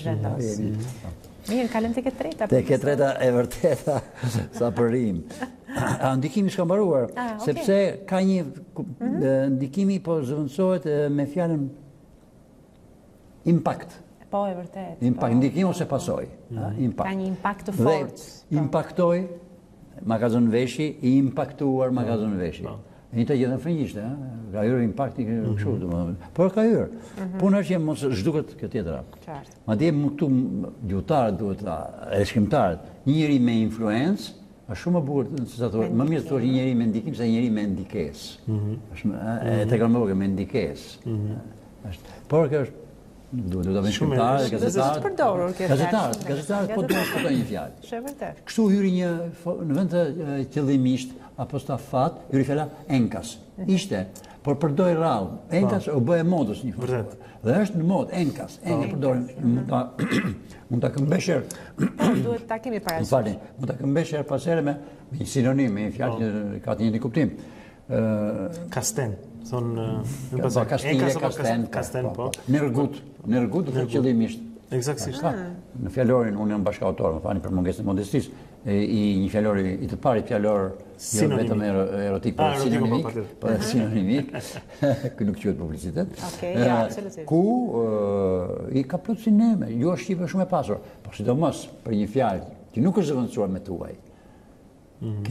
Është një fjallë e tmerrshme, sepse është shumë, është kështë që në rend të ditës sot, ku të gjithë rendin në bas fitimit, në bas paras, kësaj lavire e të pashmangshme, që për çan familjet e për gjithë shka, për si të bësh, është fjalla, është një fjallë që tani miku nga dritarja, e kisha futur nga dera, po s'ka rëndësi, është një fjallë që Por kërë fjallën së vjen. S'ke gjë.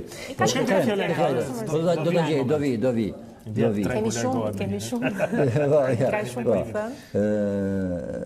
Kemi fjallën mjedis, që po konkurohet nga fjalla ambient. Ambienti survejohet me kamera, shkruar.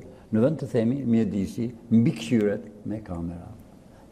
Ma dje, para disa vitesh, një ministër e mjedisit tha, 2 pika, thonë zot, në Ministrinë e Mjedisit, ne kemi marrë masat për mbrojtjen e ambientit.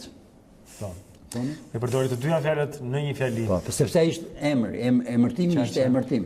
A s'kishe si bëndet të parë? Po, Ministria e Mjedisit. Por, tha, do thonë ju, po mirë, nga ambient tash familja fjalë. Pas ajo nuk e ndihmonte që t'ja sillte në mend se mund. Jo, nuk e. Pas ka qenë ministri i ambientit. Flasë shqip, nuk shkon bashkë. Ai më pak kur je kryeministër. Dhe ose zonë kryeministër. Ne kemi edhe një qeveri, më fal, ne kemi patur një ministri të inovacionit. Fjalë që nuk e gjen dot në fjalorin gjuhë shqipe sepse fjala është novacion. Novacion e novator thuaj tani, por tani kemi inovacion që kishte edhe një i krete huaj, pra u mor shkollën. Mos shkonin me 2 n? Mund të përshëndot do kështë të duar. Ka që shkruaj me 2 të emrat e tyre, ose me 2, nuk e di ka. Po, e kemi parë. Po, i qunduri.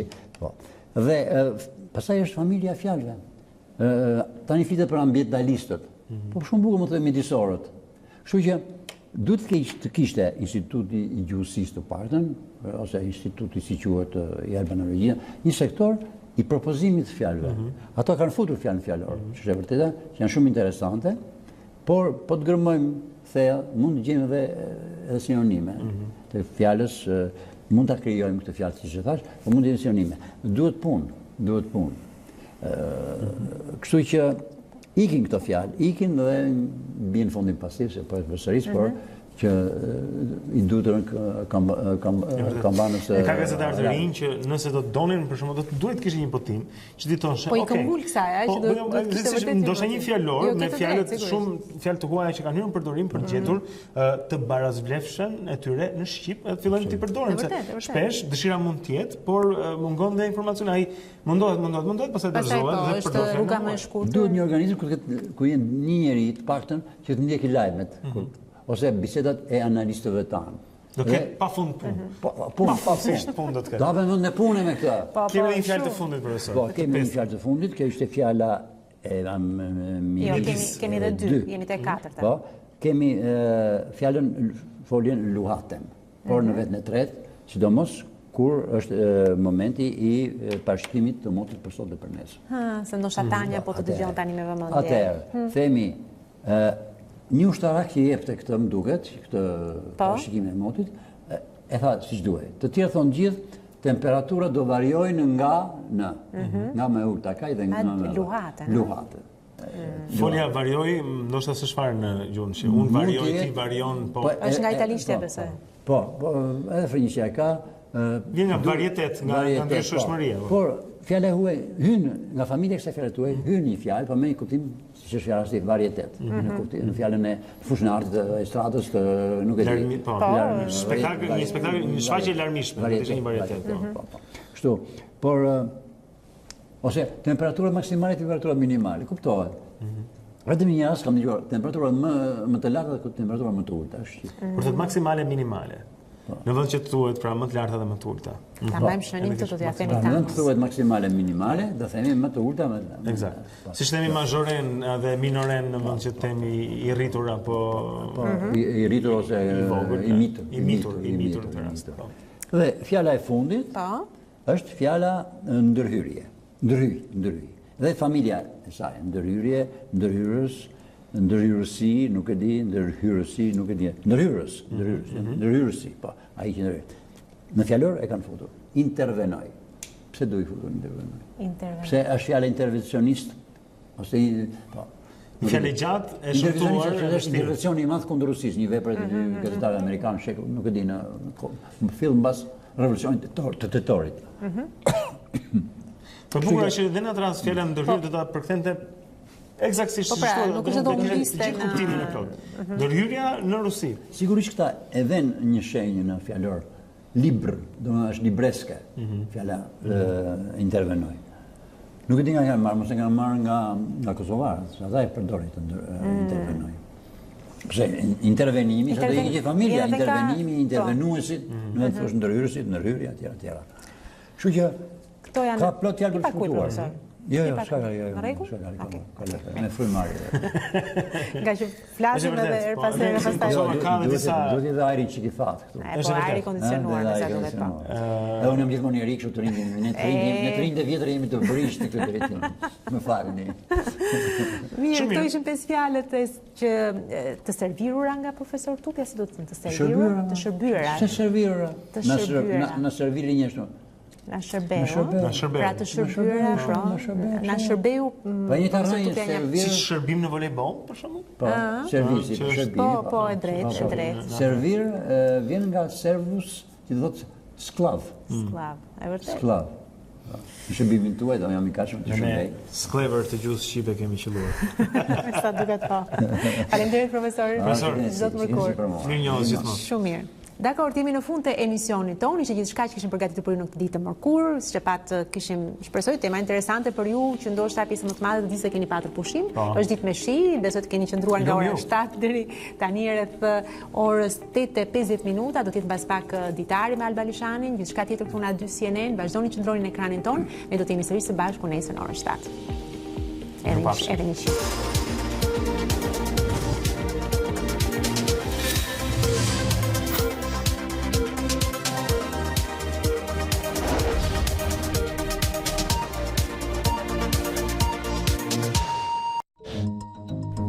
Unë jam Aurora Minga.